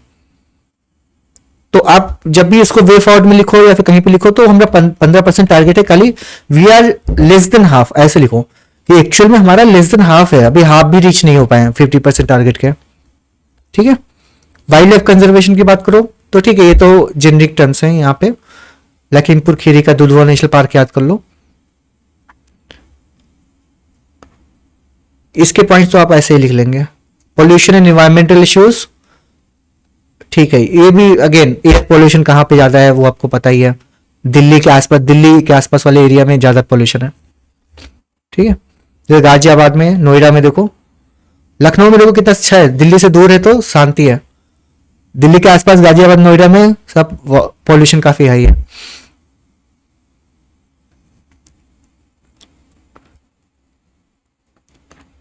ओके, एमिशंस अगर सोर्सेस की बात करें तो व्हीकुलर एमिशन 30 to 40%, जितना भी एयर पोल्यूशन होता है, ये अच्छा डेटा है। एयर पोल्यूशन में 40% आपका व्हीकुलर मतलब गाड़ियों से आता है। तो अब इस चीज को लेकर आप कहीं भी यूज कर सकते हैं कि as per the government data, as per the this one क्या बोलते हैं, centre for pollution control board है ना, सीपीसीबी, उसके डेटा के हिसाब से 40% जो पॉल्यूशन होता है, एयर पॉल्यूशन, वो आपका होता है, कहां से आता है, व्हीकुलर एमिशन। तो आपको वहीं पे आप ग्रीन हाइड्रोजन मिशन डाल सकते हैं, वहां पे इलेक्ट्रिक व्हीकल डाल सकते हैं, वहां पे कुछ भी सोल्यूशन डाल सकते हैं कि व्हीकुलर पोल्यूशन, पब्लिक ट्रांसपोर्ट को प्रमोट करना है, ये सब चीजें करना है। तो 40% लाइक बहुत सबसे बड़ा मेन वही है। हमको इंडस्ट्री तो बहुत कम है, 25 है ना। स्टेबल बर्निंग की जो हम इतना चलाते रहते हैं वो भी जस्ट 15% है स्टेबल बर्निंग। मेन है आपका गाड़ियों को कम कर दो। सब हर आदमी के पास 2-2 3-3 कार रहती है ना, सब पूरा पेट्रोल उड़ाते हैं, तो वो सब आपको कम करना है। Electric vehicle is the solution. Electric vehicle वो भी सोलर लाइट से, जैसे बताया था कल, इलेक्ट्रिक व्हीकल वो भी सोलर से, ना कि थर्मल वाला। That will be the solution. ठीक है, बाकी एनसीएपी ईवी पॉलिसीज देखो, एक और पॉलिसी मिल गई 2022 वाली, EV policy, electric vehicle policy 2022 में आई। सारा 2022 में मतलब पूरा एकदम गवर्नमेंट को कोविड से छुट्टी मिली तो एकदम पूरा एक्टिव हो गई। EV policy 2022 2022 UP equal to 9, मतलब यूपी में 19% ऑफ नेशनल ईवी सेल्स, ये 19% ऑफ जितना भी नेशनल सेल हो रहा है उसको 90% उसका टारगेट था। टारगेट नहीं, इम्पैक्ट था। अभी करंटली इम्पैक्ट है कि 90% जो ईवी सेल हो रही है, अराउंड 20%, इसको 20% करो तो 20% सेल है आपकी, जो सारी मतलब पूरी इंडिया में जितना इलेक्ट्रिक व्हीकल सेल होते हैं उसका 20% यूपी में होता है।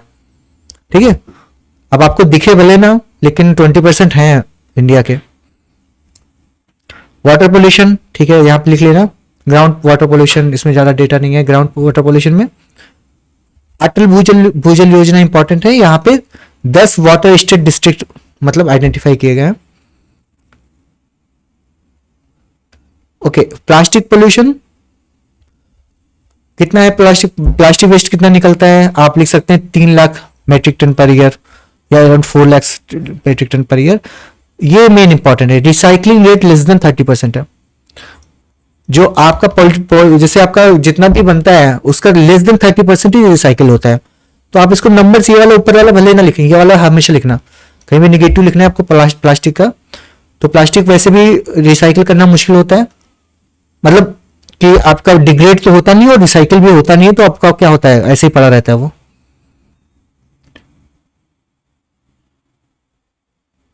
ऑलराइट, ठीक है। इनिशिएट क्या है, बैन ऑन एसयूपीज।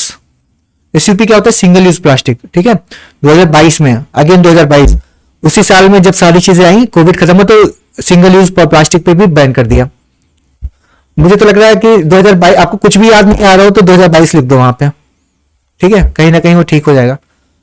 जैसे कि किसी को सेंटर याद नहीं आता तो न्यू दिल्ली लगा देता है कि न्यू दिल्ली या लखनऊ में तो होगा ही। तो वही, तो ban on SUP 2030, reverse vending machine, APR implementation, ये सब करिए तो प्लास्टिक पोल्यूशन चला जाएगा। सॉइल पोल्यूशन में आपको सॉइल हेल्थ कार्ड लिखना है। वो कितने लोगों को मिला है, 50 लाख फार्मर को मिला है। ठीक है। सॉलिड वेस्ट मैनेजमेंट रूल है ना, सॉलिड वेस्ट मैनेजमेंट रूल, ये 2016 में आया था, मतलब कि काफी पहले आया था। ठीक है, ये याद रखिए 2016 में सॉलिड वेस्ट मैनेजमेंट आया था।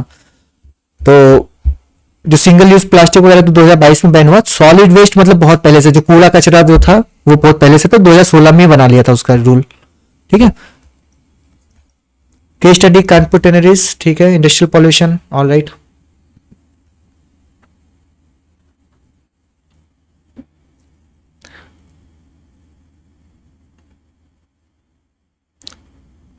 स्टेबल बर्निंग वी नो कि क्या होता है, अर्बनाइजेशन वी नो, ठीक है, इसका भी कोई डेटा नहीं है, इंपॉर्टेंट है। स्टेबल बर्निंग मैनेजमेंट जो हम बात कर रहे हैं, stable management, burning increased by 25% इन 2024। अब क्या है कि हम स्टेबल मैनेजमेंट की बात कर रहे हैं सब कुछ इसको रोकने के लिए, लेकिन वो इंक्रीज हो गया 25%, 2024 में इंक्रीज हो गया 25%। तो उस चीज को अगेन ये चैलेंज क्रिएट करता है आपके एयर पोल्यूशन के ऊपर।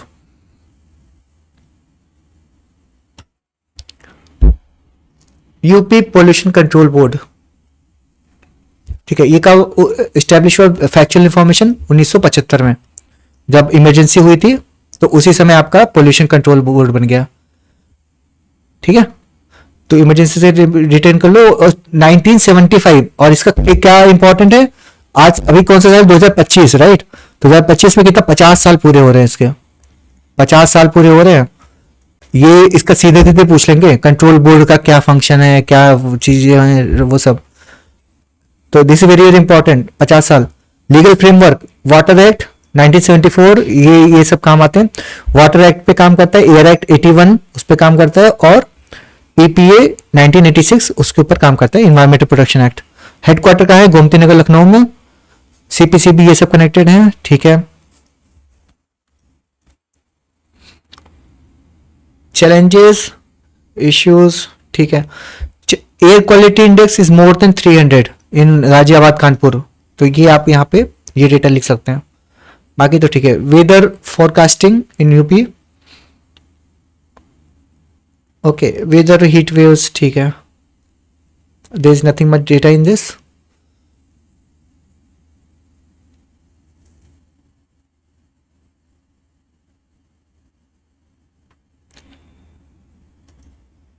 Gorakhpur 2019 10,000 people evacuated due to early warnings from the communication disaster response।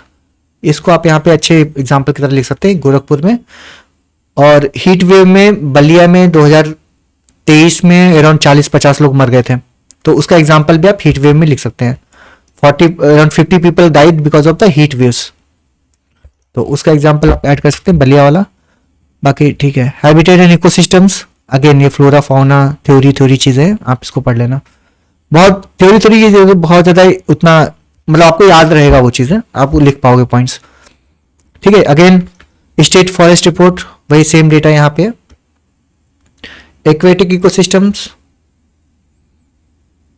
Gangetic dolphin around 2000 in UP, 40% of India's population, मतलब 100% यूपी में नहीं है, ये भी याद रखो, खाली 40% है। तो बाकी अक्रॉस गंगा है ना, तो पूरे अक्रॉस गंगा रहेंगे, राइट, गैंजेटिक एलिफेंट्स। तो यूपी में कितनी है? 40%। फिर भी काफी नंबर है, यूपी और बिहार में सबसे ज्यादा है। तो 2000 नंबर्स में देखें तो ये है 2000।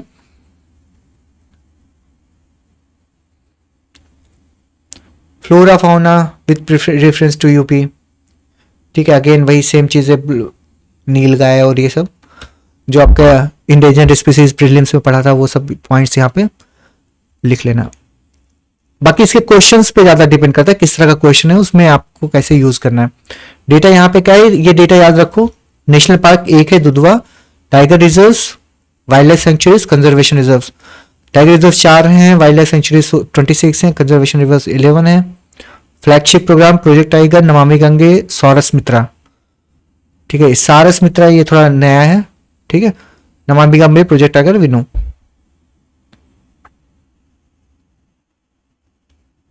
यूपी का स्टेट बर्ड क्या है? ठीक है। लीगल एंड इंस्टीट्यूशनल सपोर्ट, हाँ सारा से right. Wild life protection act 1972, forest conservation 1980, biodiversity act 2002 और ईपीए, जैसे वो हमने ऊपर एक्ट पढ़े थे उनका ही यूज है यहाँ पे। नेचुरल रिसोर्सेज की बात करें तो हमने ऑलरेडी डिस्कस कर लिया था कि एलुवियल और वो सब जो हमने देखा था। Okay. UP contributes over 16% of wheat and 20% of sugar production, 2023 का डेटा है। ठीक है। ओके। बाकी यहाँ पे फैक्चुअल चीजें,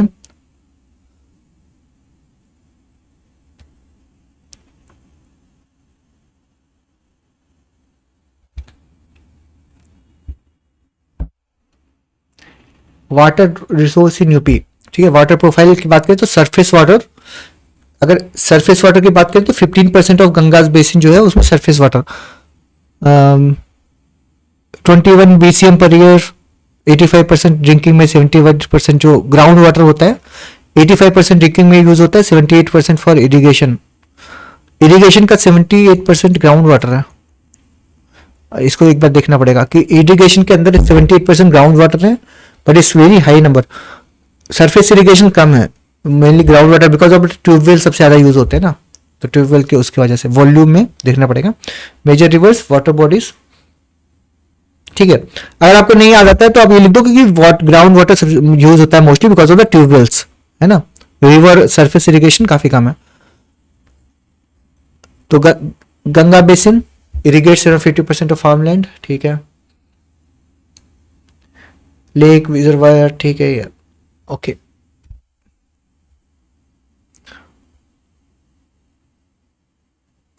एयर क्वालिटी इंडेक्स, अगेन ये वेरी करता रहता है, बस खाली ये याद रखो दिल्ली के सटे शहर गाजियाबाद नोएडा इसमें 300 के ऊपर रहता है। 300 नंबर्स इज द मतलब वेरी पुअर कंडीशन में आता है। तो ये याद रखो कि जो उधर दिल्ली से सटे एरिया और इधर कानपुर 320+ हो जाता है यहाँ पे, तो उसका यहाँ पे मतलब ये पॉल्यूशन क्रिएट कर ज्यादा है यहाँ पे, एयर क्वालिटी इंडेक्स काफी खराब है। Again forest report, wetlands in UP, 10 Ramsar sites, 5% of the state's area, 2025, wetland profile, wetland profile, तो टोटल वेटलैंड एरिया है आपका 5% ऑफ यूपीज एरिया, ये ऐसे याद रखो आप, 5.056 या फिर मतलब 5% अगर आपको याद रखना तो याद रखो, 5.06% ऑफ यूपी का एरिया जो है वो आपका टोटल वेटलैंड एरिया है। ये अच्छा फैक्ट है, आप यहाँ पे यूज कर सकते हैं और ये याद भी रहेगा आपको। लार्जेस्ट वेटलैंड सिस्टम अपर गंगा, ठीक है। Wetland types lake, pond, oxbow lake, सेब सब रहता है। UP ranks second in for numbers of Ramsar site, 10 sites, Tamil Nadu में 20 है। तो ये वाला फैक्ट आप यहाँ पे यूज कर सकते हैं, UP is the second for number of Ramsar site. बाकी एक एक का आपका डिटेल्स है, आप देख लेना, वो मतलब डिटेल्स का इनको खाली एक बार पढ़ लेना, वो भी याद हो जाएंगे, क्योंकि ये थोड़ा प्रीलिम्स टाइप की इंफॉर्मेशन है। मतलब अगर जो स्पेसिफिक अगर क्वेश्चन आएगा उसमें आपको पॉइंट्स बना के इसको एग्जांपल के थ्रू लिखते रहना। पॉइंट्स आपके मोस्टली जेनरिक रहेंगे, एग्जांपल यहाँ का ऐड करते जाना और डेटा ऐड कर देते जाना, उससे आपका यूपी का टच आ जाएगा उसमें। Commercialisation of UP in Uttar प्रदेश, तो मेन है आपका जो पहले था यूपी में कैसी थी, सब्सिस्टेंस था, सब्सिस्टेंस से आपका मार्केट ओरिएंटेड जो है वो शिफ्ट हो रहा है धीरे धीरे। एंड मार्केट ओरिएंटेड कैसे होता है, by cash crops, ODOP, agriculture, ये सब यूज करके हम मार्केट ओरिएंटेड बन रहे हैं, ठीक है। Major crops sugar cane 45%, wheat 18%, mentha 80% of India's output. Again एक और अच्छी चीज मिल गई आपको, मेंथा ऑयल है ना, पेपरमिंट, जो पेपरमिंट लगाते हैं Mentha is 80% of India's output. तो जो इंडिया का पूरा मेंथा ऑयल होता है वो उसका 80% यूपी में होता है। वो यूपी के हर गांव में आप देखेंगे ना तो पेपरमिंट की खेती बहुत होती है, क्योंकि उसका प्रॉफिट काफी रहता है। मेरे घर में भी होती है पेपरमिंट की, तो उसको मेंथा बोलते हैं पेपरमिंट। और उसका यूज क्या होता है, पेपरमिंट आपका क्या होता है, वो खाने के जैसे हम लोग खाते नहीं है जो सेंटर फेस वगैरह, उन सब में जो कूलिंग इफेक्ट क्रिएट करता है वो आपका पेपरमिंट होता है।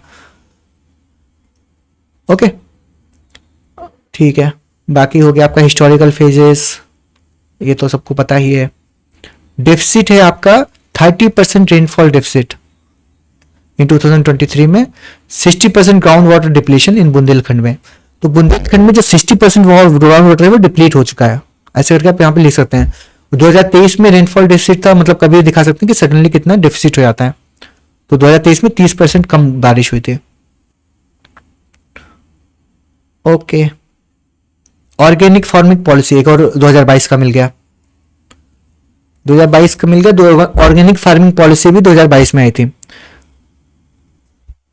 ठीक है। 50,000 हेक्टेयर अंडर ऑर्गेनिक्स लाने का इसका टारगेट था। नहीं, इसका इतना हो गया है, 50,000 हो गया, target was 1 lakh hectare by 2025। 3 साल में 1 लाख हेक्टेयर को लाने का टारगेट था, 50,000 हो गया हेक्टेयर, हाफ हमने अचीव कर लिया है।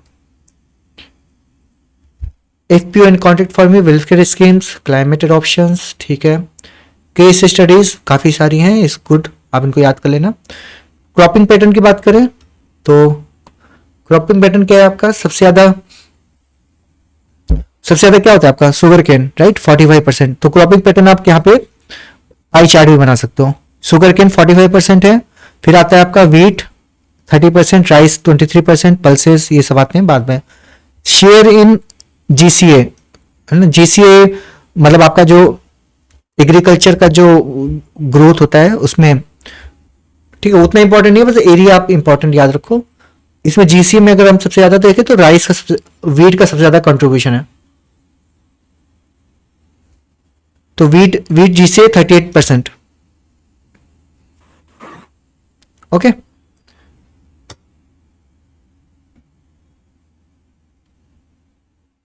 क्रॉपिंग डिटर्मिनेंट्स क्या क्या होता है आपका, क्लाइमेट होता है, इरिगेशन होता है, मार्केट होता है, we know climate and soil, ये सब होता है। फिर उसके बाद में आता है आपका important irrigation status, tubewell 70% area में है। ये वाली टेबल अगेन इसको पाई चार्ट में दिखा दो ऐसे, है ना।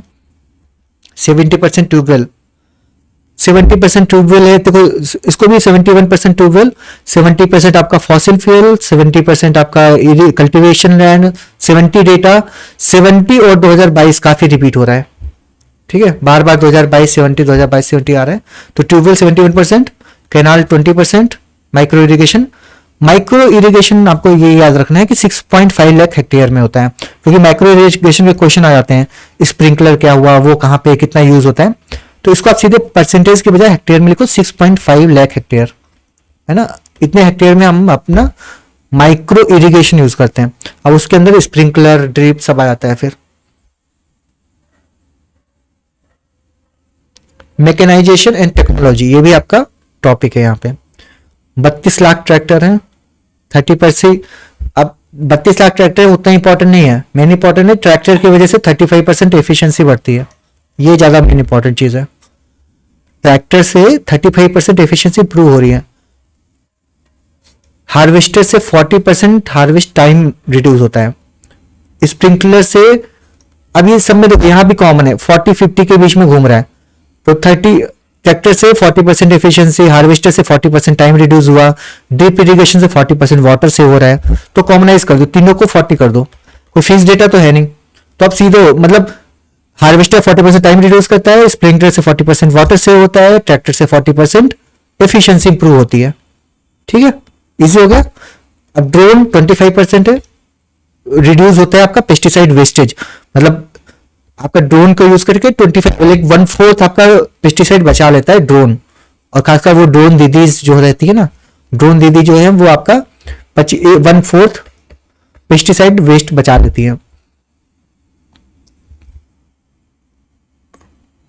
ओके, तो ये हो गया। बाकी इश्यूज क्या है, 86% फार्मर्स लैक मशीनरी, 86% जो थे स्मॉल फार्मर्स वो मशीनरी यूज नहीं करते हैं।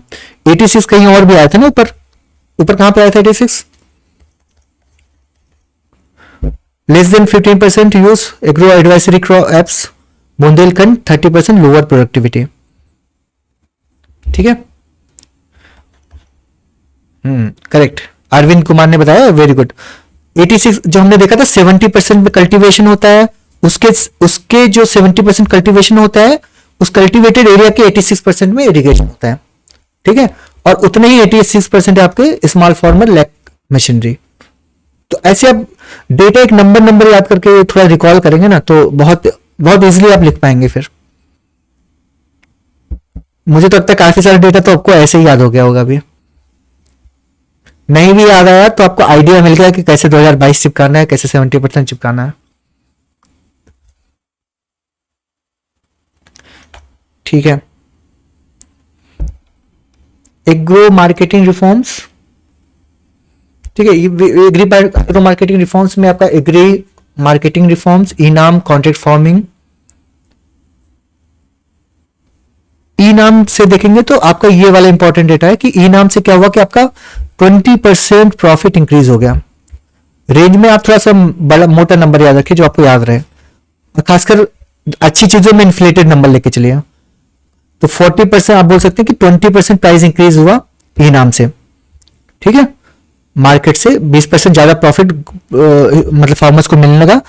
कॉन्ट्रैक्ट फार्मिंग एफपीओ हो गया, से ये सब हो गया। मार्केट चैलेंजेस, ठीक है। अब यहाँ पे देखो मार्केट, उसमें 20% एक्स्ट्रा प्रॉफिट तो मिल रहा है, लेकिन जितने फार्मर्स हैं उसमें से लेस देन 25 जो है यूज करते हैं इनाम।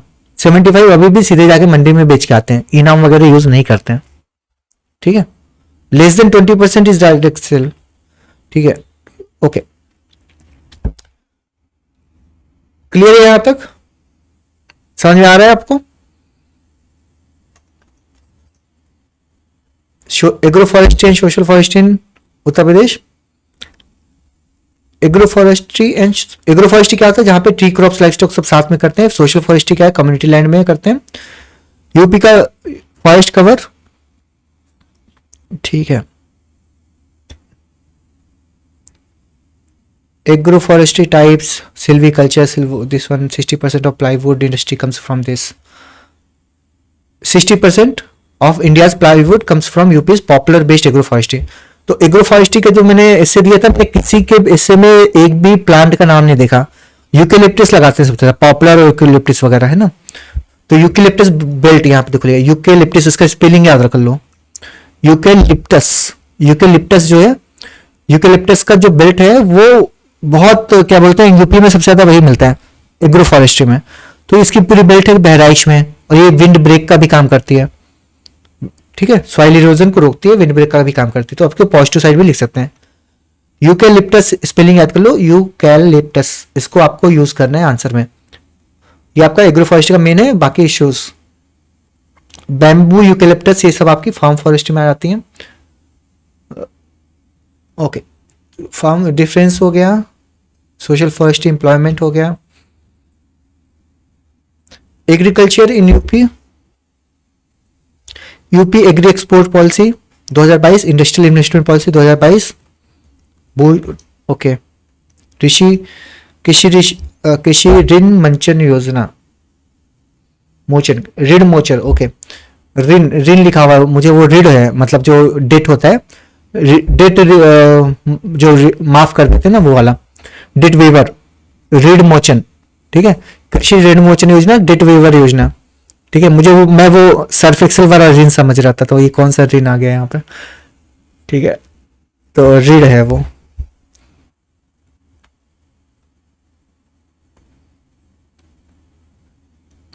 ओके, स्कीम्स हो गई, पीएम किसान, पीएम फसल बीमा योजना, कृषि ऋण मोचन, मिलियन फार्मर स्कूल्स, पीएम कुसुम, तो ये सब स्कीम्स तो बहुत कॉमन है। किसान फसल बीमा योजना, कुसुम, ये सब आप बिल्कुल यूज करना है ना। इनका जो ऑब्जेक्टिव है, पीएम किसान 6 लाख मतलब 6,000 रुपए पर ईयर, क्रॉप फसल बीमा, क्रॉप इंश्योरेंस है, ऋण मोचन लोन वेवर है, फार्मर स्कूल से आपका एग्रीकल्चर मॉडर्न ट्रेनिंग के लिए, आप यहाँ पे याद करेंगे, सोलर पंप के लिए कुसुम, और ये सब डाइवर्सिफिकेशन के लिए आपका हॉर्टिकल्चर मिशन है।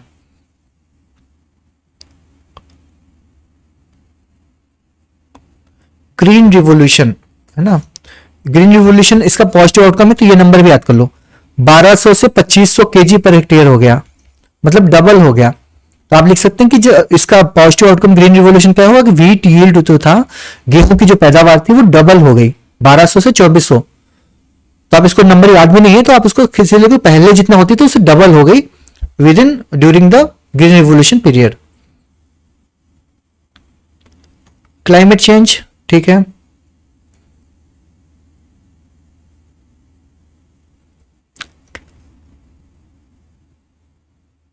Climate change and adaptive agriculture, जो क्लाइमेट चेंज को एडॉप्ट करके एग्रीकल्चर कर रहे हैं, उससे क्या बेनिफिट हुआ आपका, ये देख सकते हैं यहाँ पे। आप ना बुंदेलखंड का केस स्टडी ले सकते हैं।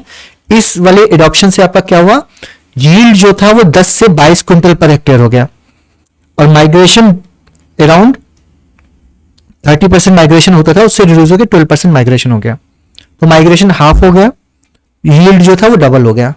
आपको नंबर एब्सोल्यूट याद ही नहीं करने, आप इसको जो यील्ड है वो डबल और माइग्रेशन आधा, तो बड़ा मतलब 2 मल्टीप्लाइड बाई वही हो गया ना, divide by 2 multiplied by, yield double हो गया, माइग्रेशन आधा हो गया। उससे किसकी वजह से हुआ आपका ये एडेप्टिव एग्रीकल्चर या क्लाइमेट चेंज, मतलब क्लाइमेट चेंज को एडॉप्ट करके जो एग्रीकल्चर कर रहे हैं उसकी वजह से। Small and marginal farmers 92% of total, ठीक है, जस्ट 8% बाकी है। स्मॉल मार्जिनल फार्मर किनको बोलते हैं, जो लेस देन 2 हेक्टेयर पे काम करते हैं, उनको बोलते हैं, ठीक है। 30% depends on the money lenders, तो अभी भी इसको मतलब 60%, अब इसको पॉजिटिव में दिखाना है तो अब ये दिखता है 70% को एक्सेस है, अगर नेगेटिव में दिखाना है कि 30% को अभी भी नहीं है, ठीक है। तो आप यहाँ पे पाई चार्ट बना देते हैं कि 70% जो है उनको तो अभी इंस्टीट्यूशनल क्रेडिट है, 30% अभी भी वो आपके लेंडर्स के ऊपर डिपेंड करते हैं, और उनको बहुत सारा चार्ज लगता है।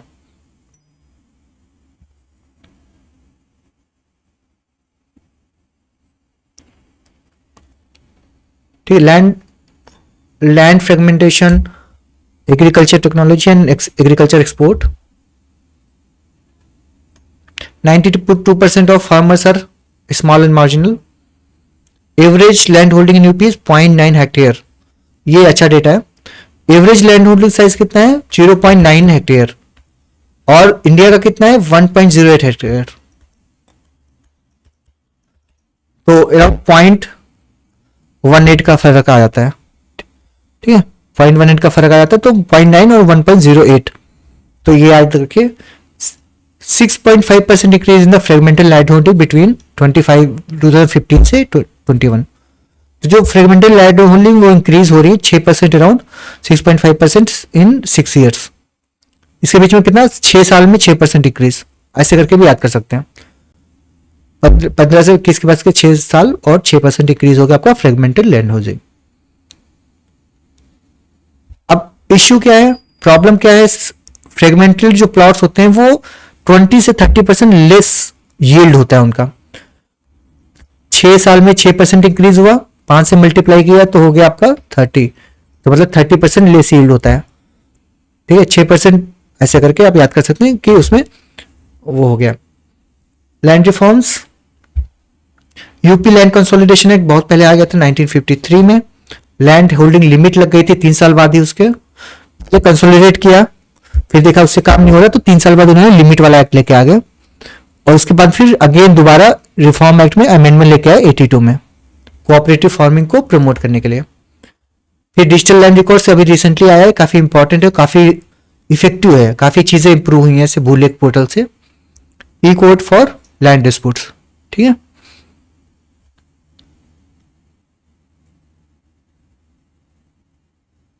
अब यहाँ पे केस स्टडी भी लिख सकते हो मेरठ और बुलंदशहर का। इसका एग्जांपल लिख सकते हो, कैसे लैंड साइज इंक्रीज हुआ 0.2 से 2 हेक्टेयर, ट्रैक्टर यूज 80% हो गया, उससे क्या बेनिफिट हुआ, यील्ड भी आपका 1.5 टाइम्स हो गया, 25 से 35 हो गया क्विंटल पर हेक्टेयर।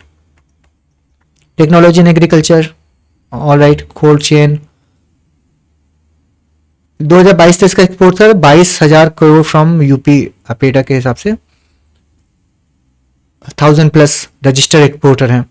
अब इतना 1118 इतना सिग्निफिकेंट नंबर है नहीं वो, है ना, तो आप ये लो 1000+ एक्सपोर्टर हैं आपके अपेडा में। Agriculture zones, mango rice we know, ठीक है। Millets in UP, millets again very important है, मिलेट रिवाइवल प्रोग्राम उन्होंने चालू किया, 100 करोड़ दिए थे पहले उस समय 2023-24 में। Included in PDS and MDM use किया गया है। 4000 पर हेक्टेयर स्मॉल होल्डर्स को सब्सिडी सपोर्ट भी मिलता है, ये सब करके। और second is millets export, UP is the second Indian millet export, ये अगेन इंपॉर्टेंट पॉइंट है। 15 डिस्ट्रिक्ट्स को कवर करता है। Like this you can remember this facts, जो बहुत बेसिक बहुत सिंप्लीफाइड है, वैसे करके आपको याद रखना है। अराउंड 12% यूपी का शेयर है इंडिया के मिलेट आउटपुट में।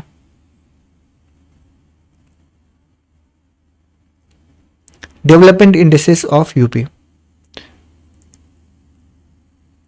UP ease of doing business ranking 2023 second, 2023 में सेकेंड था ईज ऑफ डूइंग बिजनेस में। बाकी निवेश मित्र पोर्टल है जो आपका, इसमें 600+ रिफॉर्म्स हुए और 3.5 लाख एप्लीकेशन प्रोसेस्ड हुए। तो निवेश मित्र पोर्टल ये काफी इंपॉर्टेंट है, इसको भी आप अपने सॉल्यूशन में लिख सकते हैं। इश्यूज, ठीक है, solution. Demographic landscape, population 19.98 crore, TFR 2.4, youth less than 35, मतलब लेस देन 35 की एज वाले 65% लोग हैं, तो 65% पॉपुलेशन है वो लेस देन 35 है, ठीक है। Literacy 67.72%, urbanisation 22.27%। ये पूरा डेटा काफी इंपॉर्टेंट है, इसको याद रखिए, ठीक। 22.227 अर्बनाइजेशन है और आपका लिटरेसी 677.2। डेमोग्राफिक डिविडेंड टिल 2040, ये भी अगेन है, यूपी के पास जो डेमोग्राफिक डिविडेंड रहेगा वो 2040 तक रहेगा। तो हमको ये लिख सकते हैं कि हमको बस इसी अगले 10-15 सालों में यूटिलाइज कर लेना है, उसको डेवलप करने के लिए यूज करना है। उसके बाद में हमें जो है यूपी भी आगे उसमें चला, अचीव 2026 में 2.1 को टीएफआर को अचीव करना है, दैट इज अ टारगेट। बाकी health data, HDI data, transport network, ठीक है, ये तो हमने देख लिया, हाईवे वगैरह ऊपर। Science and technology aims to become India's number 1 R&D hub by 2030, ठीक है, number 1 R&D hub. This data you can use in the introduction different sectors में।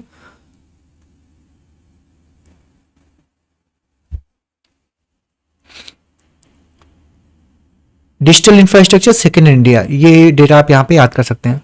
डिजिटल इंफ्रास्ट्रक्चर में सेकेंड है इंडिया में यूपी।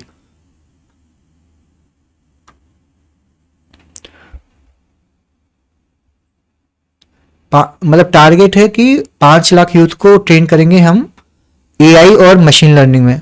5 लाख यूथ को train करेंगे 2030। तो ये भी इंपॉर्टेंट डेटा है कि 5 लाख यूथ हैं, एआई और मशीन लर्निंग में ट्रेनिंग दी जाएगी उनको 2030 तक। ई गवर्नेंस, निवेश मित्र, ई टेंडरिंग, ये सब चीजें हैं। बाकी केस स्टडीज हैं। Okay, science, defence, space research in UP.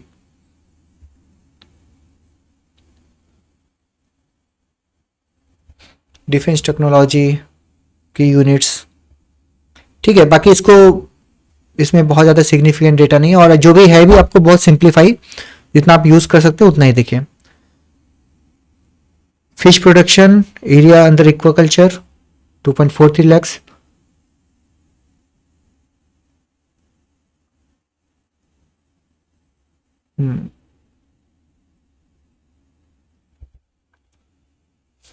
ठीक है। बाकी एक सेरिकल्चर है और फ्लोरिकल्चर, अलग अलग कल्चर है यहाँ पे। हॉर्टिकल्चर, ये सब horticulture 30% lakh hectare, 12% of the crop land, ये इंपॉर्टेंट है। 12% ऑफ द क्रॉप एरिया आपका जो है 30, मतलब इसमें हॉर्टिकल्चर में आता है। हॉर्टिकल्चर में क्या आता है आपका, फ्रूट्स और ये सब vegetables. National first in mango and menthol and second in potato. अब इसमें हॉर्टिकल्चर इंपॉर्टेंट क्यों है, क्योंकि इसमें प्रॉफिटेबिलिटी ज़्यादा होती है और 30% जो वर्कफोर्स है वो इसमें इन्वॉल्व है।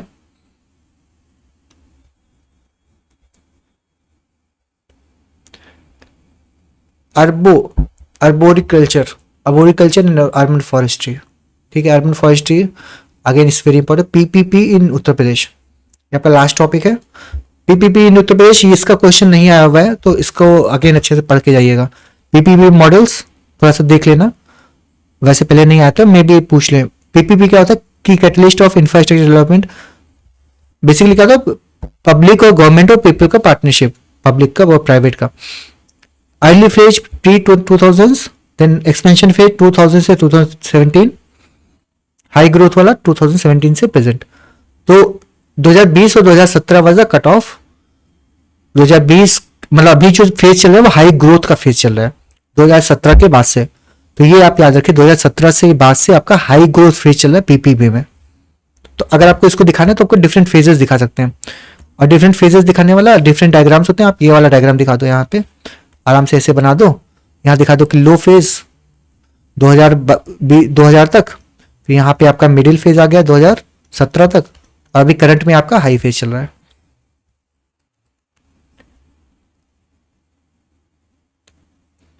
PPP project in UP, all right. Challenges, Uttar Pradesh 2025 reform reach and resistance renaissance compilation of current affairs, ठीक है। करंट अफेयर्स आप देख लेना, there is no nothing more, 2 points, all right. धन्यवाद। खाना वाना खाइए जाके। किसी को डाउट कुछ इसमें अभी तक? कथा समाप्त हुई, स्वाहा। थोड़ा लंबी क्लास हो गई आज।